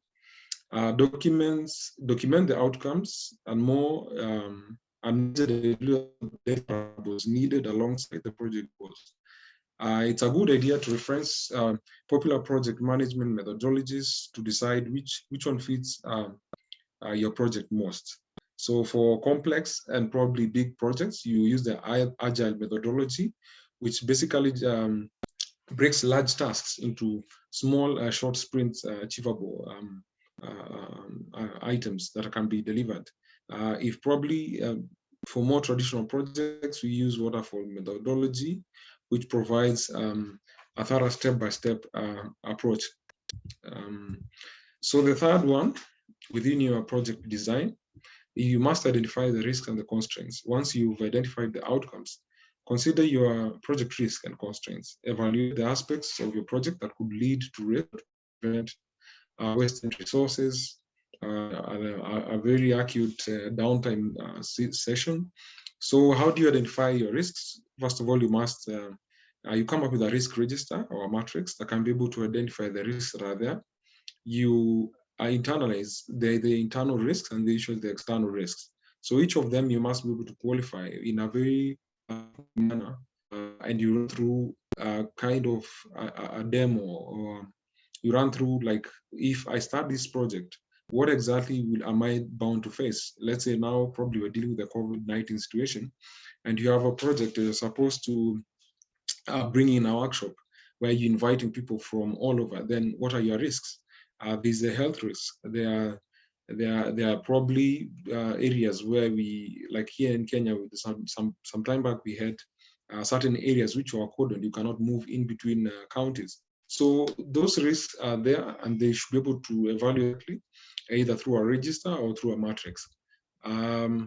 Then what you can do is the next step is be able to refine your goal and your strategy. So most of it, this part is Kaitlin and the personnel from Capacity Africa actually outlined that you come up with a very visual strategic description of your project. So one of them you can use is a flowchart. A flowchart usually has, just as the name sounds, it's a flowchart. So it shows you which direction that you want to perform or complete that particular task. It shows arrows that are going to inform the next step on course of action. So sometimes when you have the flowchart, you have areas where what if, and you have an if segment, which is created to just give you a loop within the flowchart that describes that exactly at this particular point in time, if I encounter this kind of hardship, then what happens, you must create that within a flowchart to give yourself an exit or a contingency measure. So the next step, the next item that you can use is actually a Gantt chart. This is quite popular. Gantt, I think it comes from India. So it's sort of a horizontal bar that is used to itemize the activities that you have. And it gives a full and clear description in regards to what you want to achieve. Is it a weekly kind of outcome that you're looking for? You can have a project that runs for about 2 years, but then you have a Gantt chart that actually gives you probably a quarterly kind of outlay. So you have a column where you have the items, you have a column where you have the days, and exactly probably who is in charge of this particular activity. Let's say if you're going to mobilize the youth groups in a certain area, then who is in charge of that? Is it a project officer? So you have that within a template and can be able to guide you through exactly what, and give you that figurative outlay that you're looking for. The other one is a work breakdown structure. This one is more in regards to assigning the roles. It's usually very good in terms of when you're considering doing the agile methodology. Then you have that, and then it's able to give you at least who is in charge of what and the various components within a project. There are so many software solutions that are able to guide you through, even if you don't know how to populate one. One of them is Smartsheets, and many others are actually available. That once you just populate, they can give you the work breakdown structure once you just feed in the context therein. So the other one is a mind map. This is sort of, you have all the areas of interventions that you're looking at. So you start with the major ones. You start from the middle going out. So from the middle, I mean, what are you trying to do? And that's the goal I was talking about, you try to achieve as you go out and have the finer details of activities that you're going to do within that particular mind map.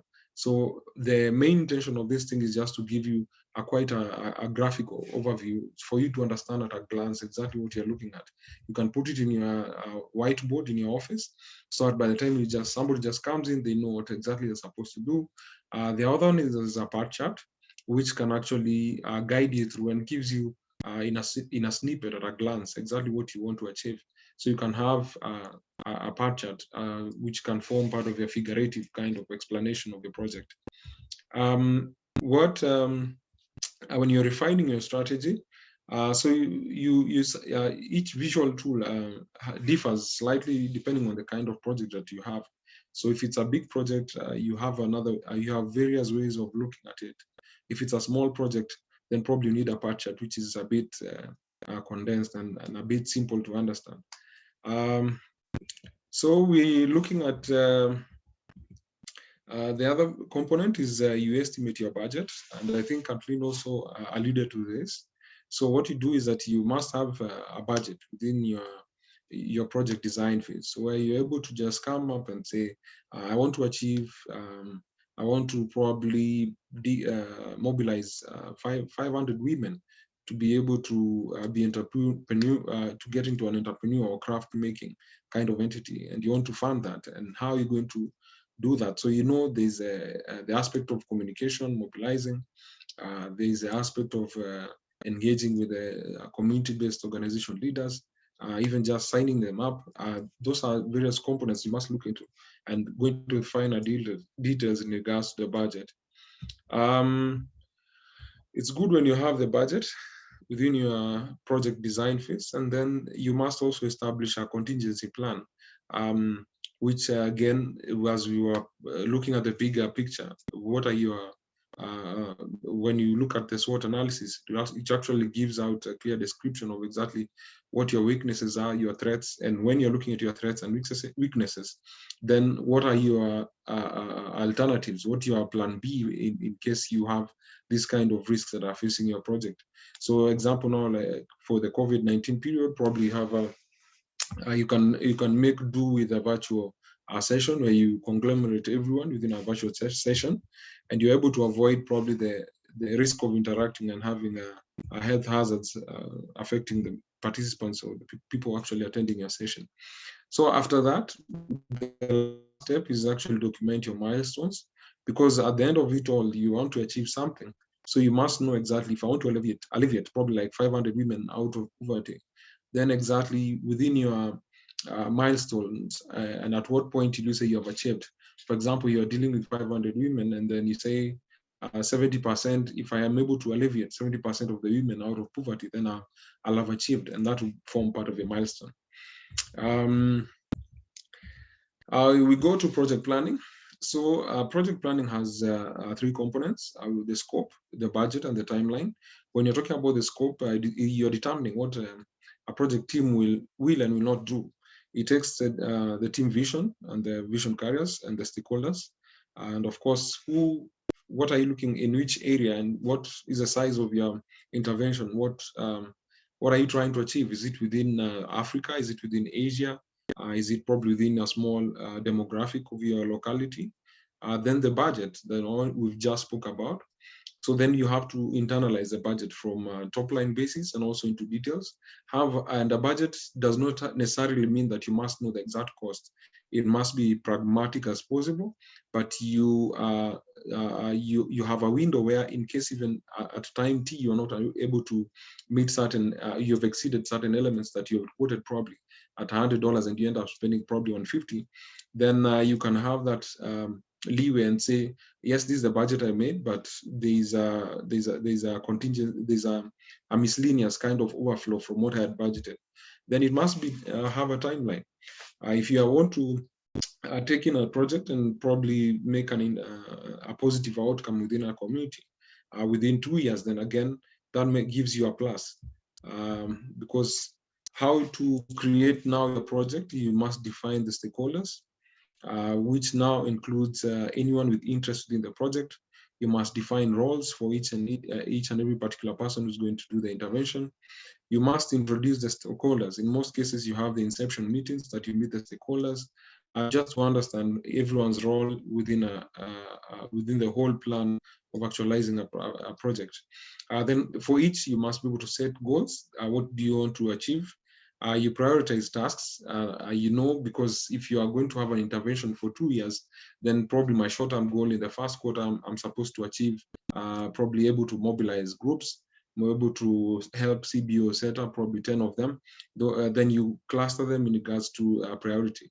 Then you create a schedule, which now in most cases, that usually pans out from a work plan. You can come with various schedules that can be able to allow you to see how you actualize your project in terms of priority. You also assess risks that are also able to affect your project. and I've alluded to some of the risks that you can be able to outline.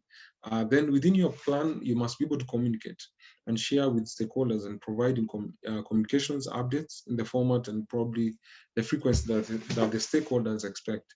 In most cases, we are talking about the donors.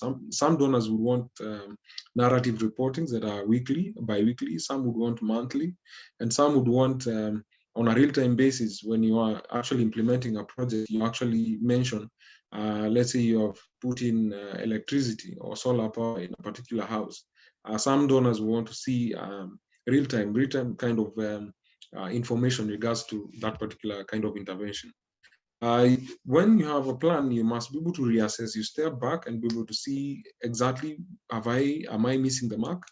Probably I'd planned this within my budget, but then when I went to that area, I found probably a more situation where I will not just be able to execute whatever I want to execute until I solve this particular problem. For example, if you want to deal with farmers and you've gone to their farms and you find their farms are all flooded, then you cannot be able to implement your project. So you may need to just reassess that and know exactly, now this is a new scenario, what am I supposed to do before I get to actually actualize my plan? Then the final evaluation, this is normally one of the most looked after, or rather donors and stakeholders usually want to see exactly, yes, we gave you $10 million, exactly what did you do? How did you achieve this? Were you able to meet your milestones that you had set out before and the goals that you had actually prepared? One major scholar, Benjamin Franklin, 1706, 1790, an American polymath, writer, scientist, inventor, statesman, plot, said that you are prepared to fail. So basically, for each and everything that you do, you must be able to plan so that you can be able to get your results the way you want them. There are usually 5 phases of a project. There's the initiation phase, commonly known as the ideation. Then there's a planning, where you set out the project scope. Then there's a project implementation, commonly known as execution phase. Then there's a monitoring and management, which normally comes intermittently, even within your project. It could be at the end of the project, but in most cases, you have monitoring and evaluation happening in short-term frames. And then you have the final assessment that comes after. So monitoring and management is an ongoing process. After that, you have the closing and review of the project. Did you able to achieve what you are trying to achieve? And how are you able to fare on in regards to changing the outcome and probably creating impact for the particular project that you're actually engaging in? This is just to help you in regards to when you want to create a particular problem statement. Even before you start looking for funds, you must be able to be articulate in regards to exactly what are you trying to solve? What do you want to achieve? Because if you cannot explain yourself, then somebody else reading your document, they cannot be able to really know what you are trying to change and the intervention that you want to create. So what is a problem statement? So a problem statement is a guide for navigating the project once it begins. It is continually referenced throughout the project to help the team remain focused and on track. Near the completion period, this statement is again in order to verify the solution, whether the solution has been implemented, what you've achieved, and it indeed solves the problem that you had outlined to actually sort in the first place. So why do I need a problem statement? It helps in making sure that proper steps are being taken to prevent the same problem from happening again and changing the scenario, changing the outcomes, changing the livelihoods of people who you want to impact. And that is a good problem statement that keeps you on toes each and every time. For you to have a good problem statement, it must be short, precise, and straight onto the point. The point, it must be able to detail what the problem is. So the problem is the what, and then the location is the where. Exactly where are you trying to make this intervention? Is it within your locality? Is it in your country? Is it in Africa? Is it in your continent? Let's say if you're in Asia, if you're in South America, I mean, what are you trying? What is your scope and where do you want to achieve this? Then what is your motive? Why are you trying to do this? Exactly what's the driving force? So is it that you want to change the lives of women? Is it that you want to improve their health? Is it you want to probably even just if you're dealing with mortality rates for probably newborns, then do you want to reduce that kind of statistics? And exactly why are you doing it? Then who is going to do it? And exactly this is where we talk about the roles that you've assigned. If you have the executive, this is the role they play. If you have a program implementer, program manager, this is what they're going to implement. There's someone who's just there primarily just to come up with strategies, how they're going to do it. And then it trickles down to the implementers of the project, up to the officers who are going to do it. And sometimes in some cases, you may have partners who are implementing on your behalf, even as much as you've gotten the grant. So again, you can have certain contexts that are a bit different, where you're seeking for funds, but you're not the implementer or CSO at the grassroots level. An example, I'll just give you an example, where you have the problem statement, what, why, the who. In this case, I'm giving an example where you are going to long distances to fetch water in Mandera County because they lack piped water and wide rivers. And who is implementing it?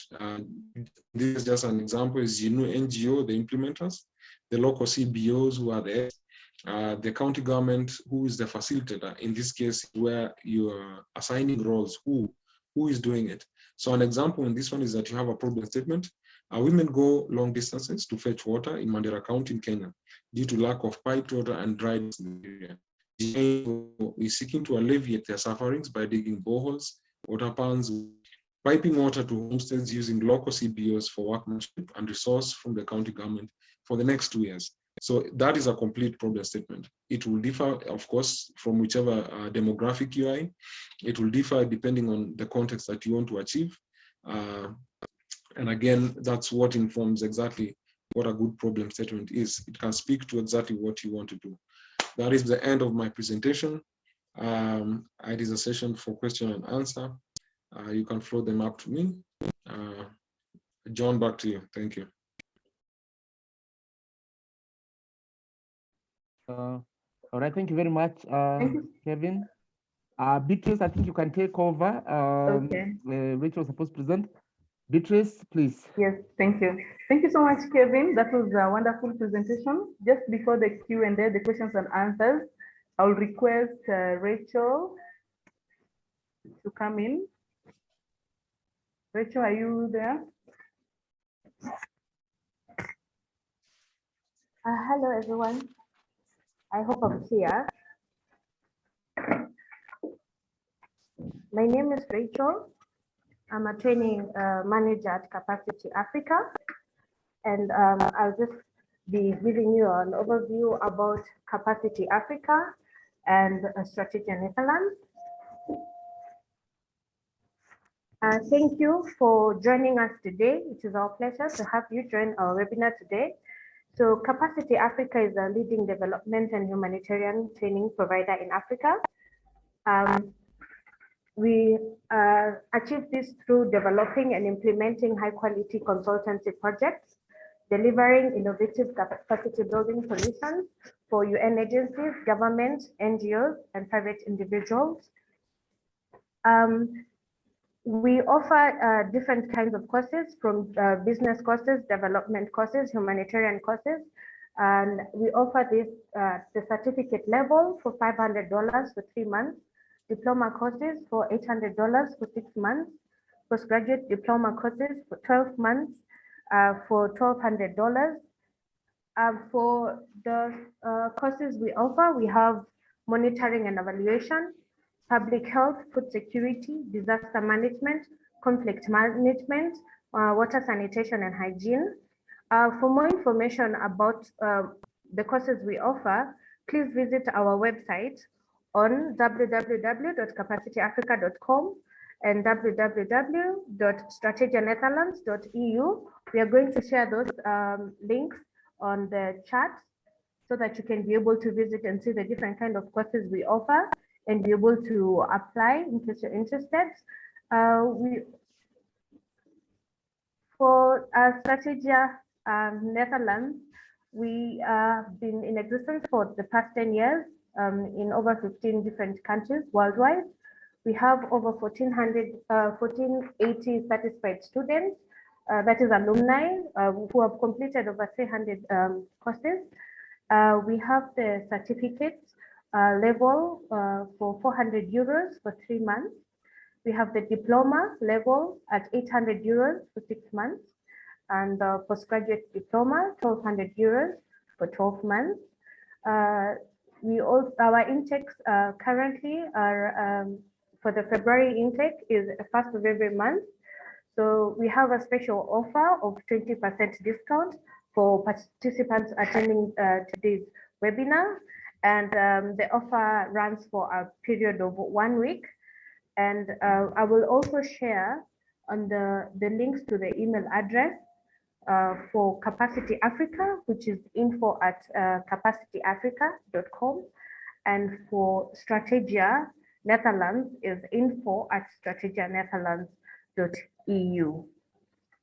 Thank you so much for your time. We look forward to having you join and study in our institution. We will put the links, so do not forget to join our institution to further your knowledge. Thank you very much. I hand it over to Beatrice. Thank you so much, Rachel. Thank you so much. Please grab your chance and register for the courses while the discount is still on for the next 5 days. And now we take the question and answers. Please raise your hand if you have any questions regarding Kevin's presentation and also Rachel's presentation. We'll take the first question from Chap. Chap, could you unmute yourself? All right, thank you. Chap. Yes.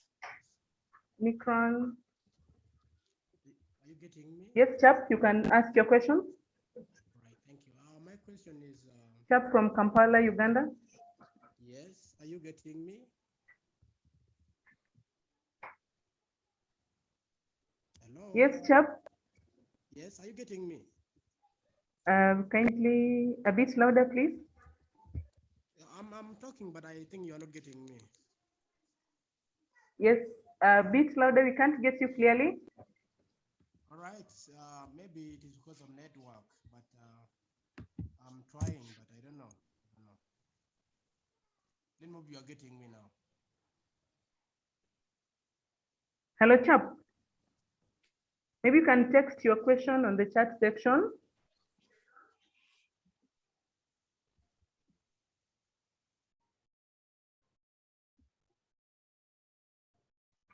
Okay, let's take the next question from Moses as Chap texts his question.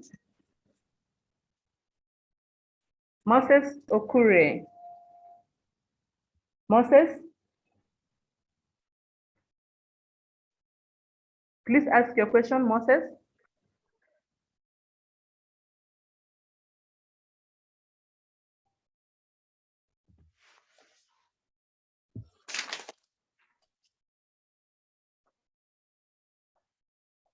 Hello, Moses.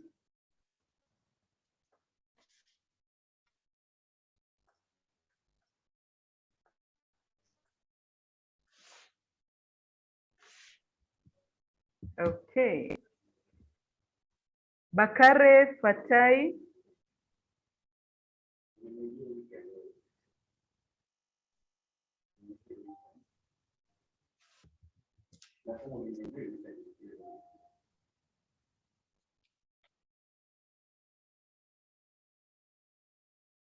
Let's have Bakare. Unmute yourself, please.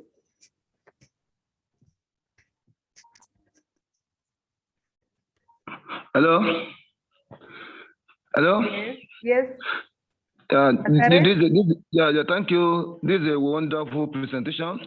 I just want to ask, how do you link the formative or baseline research at this stage of intervention planning? Hello? Can you hear me? Yes, we can hear you. Hello. Yes, I didn't get quite. Could you? I said, how do you link formative or baseline research at this level of intervention design or planning? That is information, the type of information to aid the design or the planning of the intervention. Very good. I think for that one, because for you to be able to have a complete design, you must be able to understand the context in which you are coming from and what you want to actually purpose to actually solve. In most cases, you don't need to do research.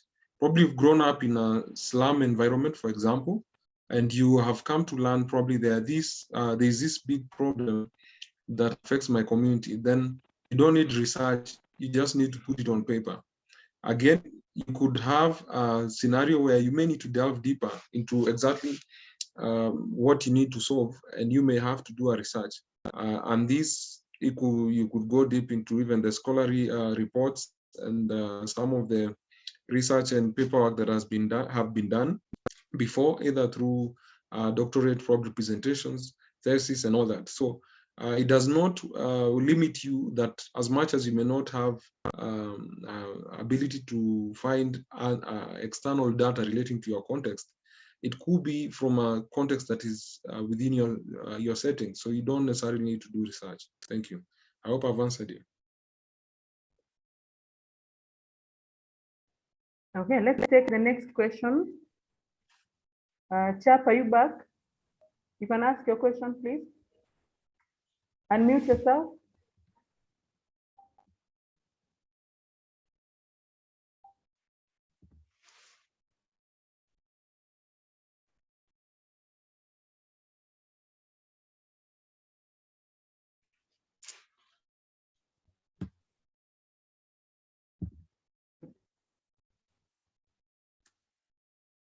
Any other question? Yeah, I'm coming. Yeah, Chap is on. I hope you are getting me right now. Yes. All right, thank you. My question are basically two. One is all about the discount. Like you will be given that discount of 20%. So the question will be now, do we supposed to pay at once, or there is an installment you paid maybe? Do you pay it at once, or you pay on installment? That's one. Second, about the classes. You know, you might be like maybe doing other things right now because you wanted that grantee, or maybe you do classes on this time to this time because you might be doing something. Wanted always to know about how the classes can be run, if they're online, from what time to what time you have to do a diploma.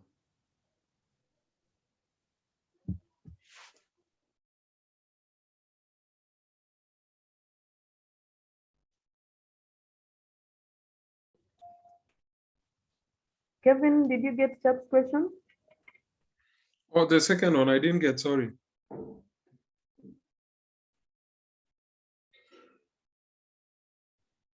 Kindly repeat. Okay. Okay, Yes, okay. Kevin, The second question was about the classes. Oh, okay.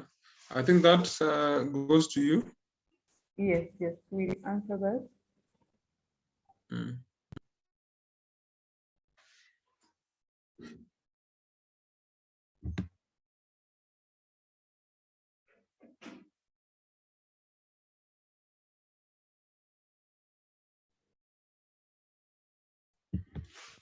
Okay, Chap.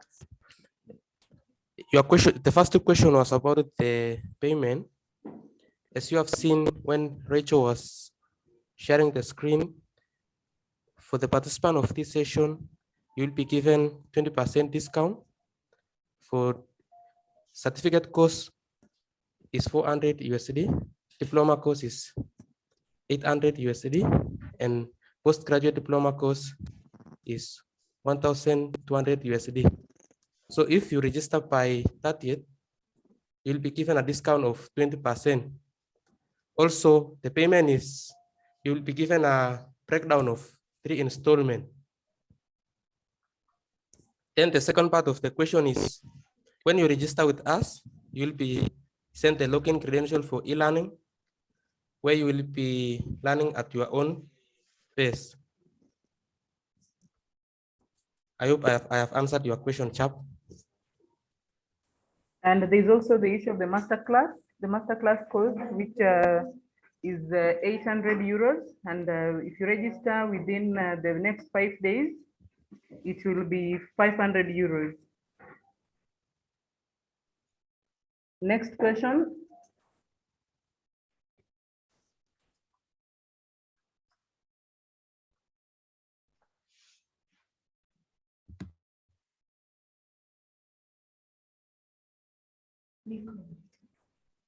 Any other question? I think I'm seeing one from Philip Andrea saying that how can South Sudanese on the charts, NGO participate in international proposals from direct donors. So they usually various platforms, and sometimes even in the website of these international multilateral donors, they usually have a section for the call, where if you go and you can actually click and you can see the calls that have been set out there. So I think just you can have a look out, and there are so many more that you can get. There's a list that Capacity Africa is offering, and I think that will be able to give you a lot more in regards to the various donors that are there, in regards to probably the line of area that you're dealing with. Probably it's about children, it's about human rights, it's about advocacy, it's about civic spaces. So there's so many people who are ready to grant, but in sectionalized areas, and you just have to be on the lookout through the internet and other social forums. Francis is saying hello. Can you, we came late, so we may please share the entire presentation. That's why we are requesting that you sign up to our YouTube channel, subscribe, so that you'll get the entire information that has been presented today. So sign up for the YouTube channel, Strategia. It's been put on the chat. You'll be able to find all the presentation, today's presentation plus the previous presentations. Any other questions?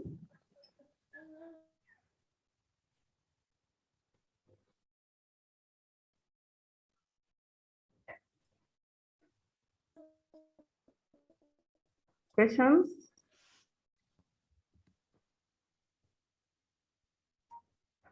Okay, if there is no any other question, I'll still ask you to grab the chance, the 20% offer, and also the discount on the masterclass. Oh, there's a question. The question from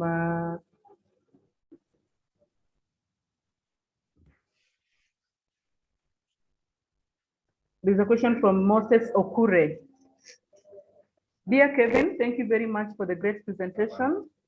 Unfortunately, my network is very weak and bad today. Mine is a problem statement development or writing of the problem statement. Many donors have different styles of writing. What are the chronological steps and content needed for problem statements? Kevin? Yes, that's a good question.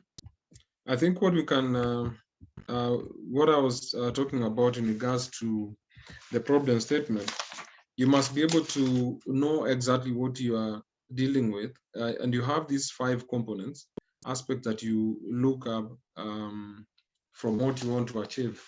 So, like, for example, must have the what, the where, the why, the who, and the how. And you have to have this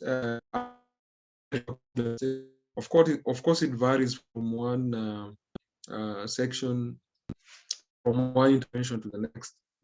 And when you answer of what. I mean, what is the problem? What are you trying to do? What is the problem that you want to solve? Then where do you want to solve the problem? It cannot be open-ended that I want to alleviate poverty.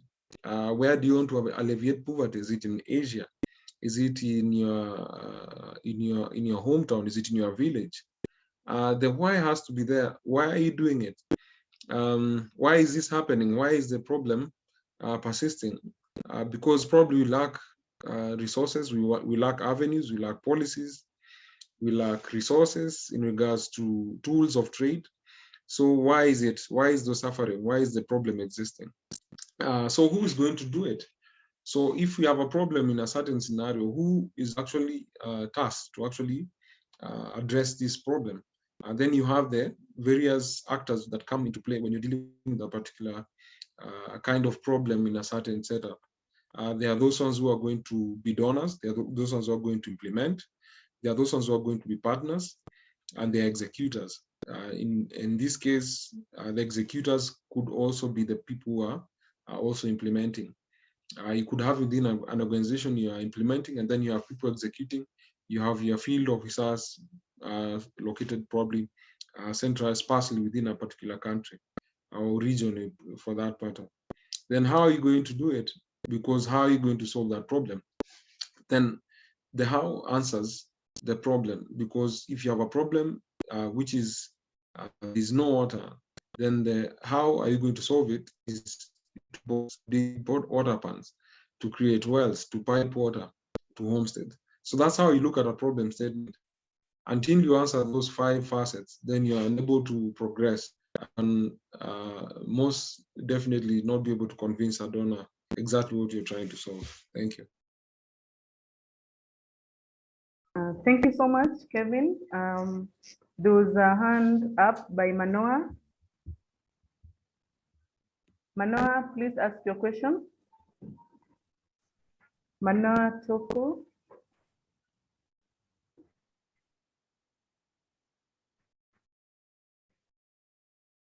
Manoa Toko.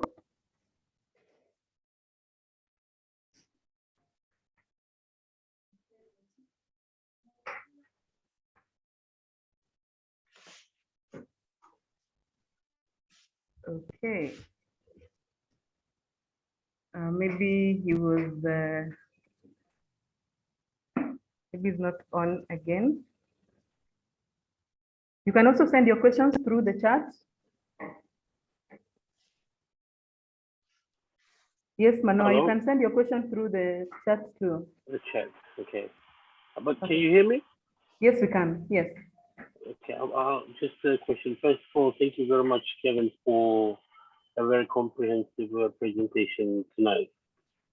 Just a question, some of the donor agencies, they're asking for theories of change. How do we best develop theories of change in the development of proposals? Thank you. Thank you, Manoa. I think that's a very good question. And when you have the theory of change, basically it outlines what I've just said. In a theory of change, you must be able to have a goal. That is the first thing that you have. So it's graphically represented sometimes, but you must have a goal first, which is set out in regards to the theory of change. Then the next one is the outcome. Exactly what I've just enumerated. What are you trying to solve? What do you want to see? What is the end result that you want to see? Then the next part in a theory of change, normally referred to as TOC, is the interventions. What are the interventions and activities that you're going to do in order to be able to capture this particular theory of change?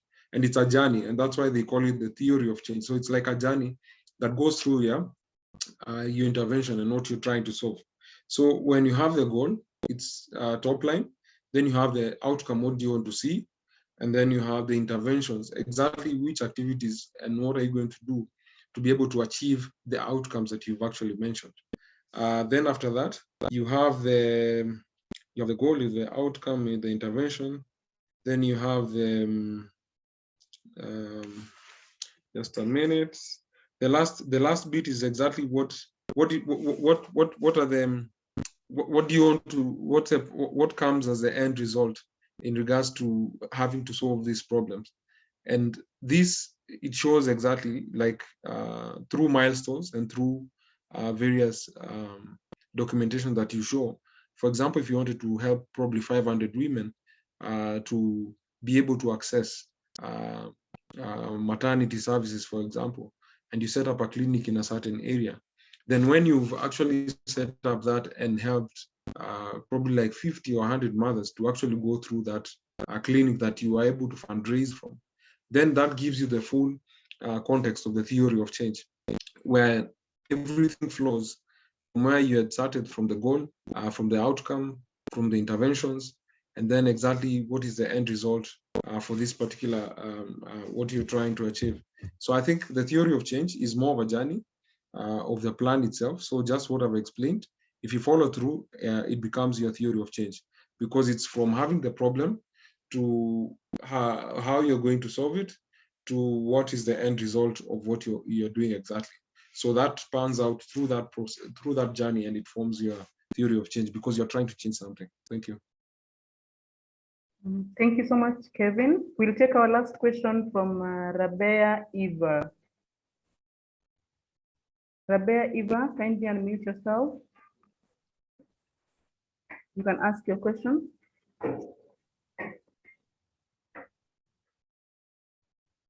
Rabea Eva.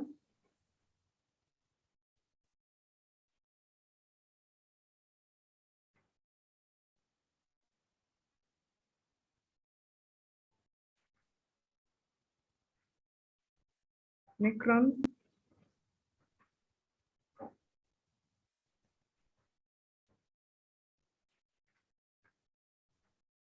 Rabea Eva, you can unmute yourself and ask your question. Hello. Yes, please. Hello. Hello. Yes. Yes, this is Rabea Khanomiva. I'm just asking to Kevin, please again share your first slide about project plan. Do you please share your first slide? I think probably if you, is there something you want to I ask have specific actually there is something I just missed out. So that's why I just need a at a glance when you present here. Because of my network problem, I didn't see your first slide. Do you? Thank you. No problem. I think that will be shared. Is it right? It will be shared within yes, the we'll website share with the participants after the webinar. Yes, we have it will your be shared. emails. Yes. Yes, it is okay. It is okay. So Rabia, you can have it at the after this. Yes. Yeah. All right. Thank you so much. Okay, thank you so much, Rabea, for okay, your it's okay for me now. Thank you. Okay, we will share the slides. And also don't forget to subscribe to our YouTube channel, Strategia Netherlands. You'll get all this information that has been presented today. And now I just want to say thank you. Thank you to all our presenters, John Karegwa, Scott, Jim, Caitlin, Kevin. Thank you all for taking your time to be able to present, the IT people behind the scenes, and all our participants. Thank you for taking your time off your busy schedules to be part of the January 2022 fundraising webinar. To all the presenters, that was a wonderful presentation. We have indeed learned so much. We have been inspired to take a step, and we have also been pushed not to let the chance go. It is indeed an opportunity that I believe most of us have been waiting for.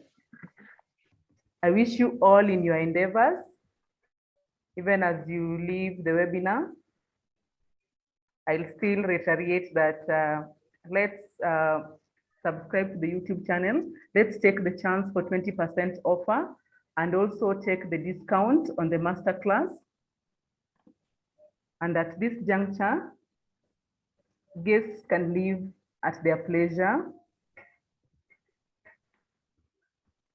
Sign up for the courses, follow and subscribe our YouTube channel.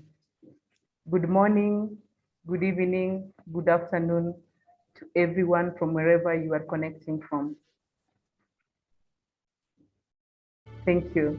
Did you know that 67% of Africans don't have access to proper housing, 56% have no access to water, and 79% have no access to food?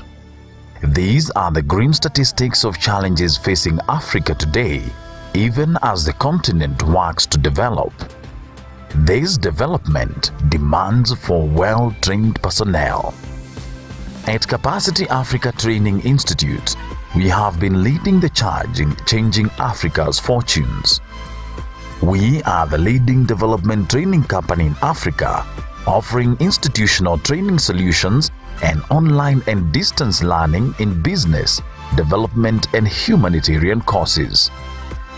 Over the last 10 years, we have trained over 10,000 staff from NGOs, governments and the United Nations in Africa.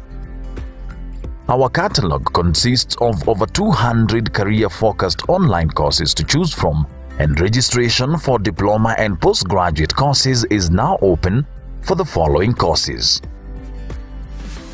Postgraduate Diploma in Monitoring and Evaluation, Postgraduate Diploma in Water, Sanitation and Hygiene, Diploma in Community Development, Postgraduate Diploma in Strategic Planning and Management, Postgraduate Diploma in Grants Management,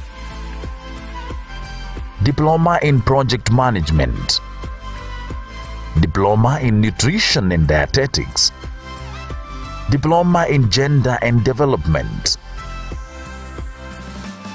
Diploma in Leadership and Management, Diploma in Finance Management for NGOs, and many more.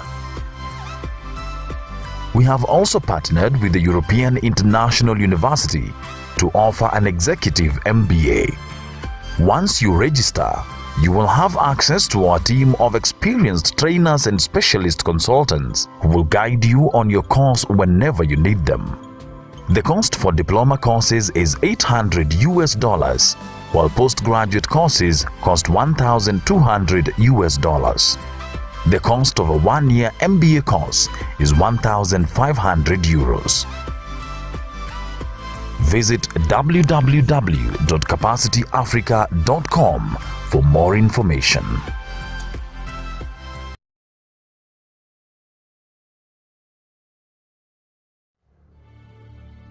Did you know that 67% of Africa...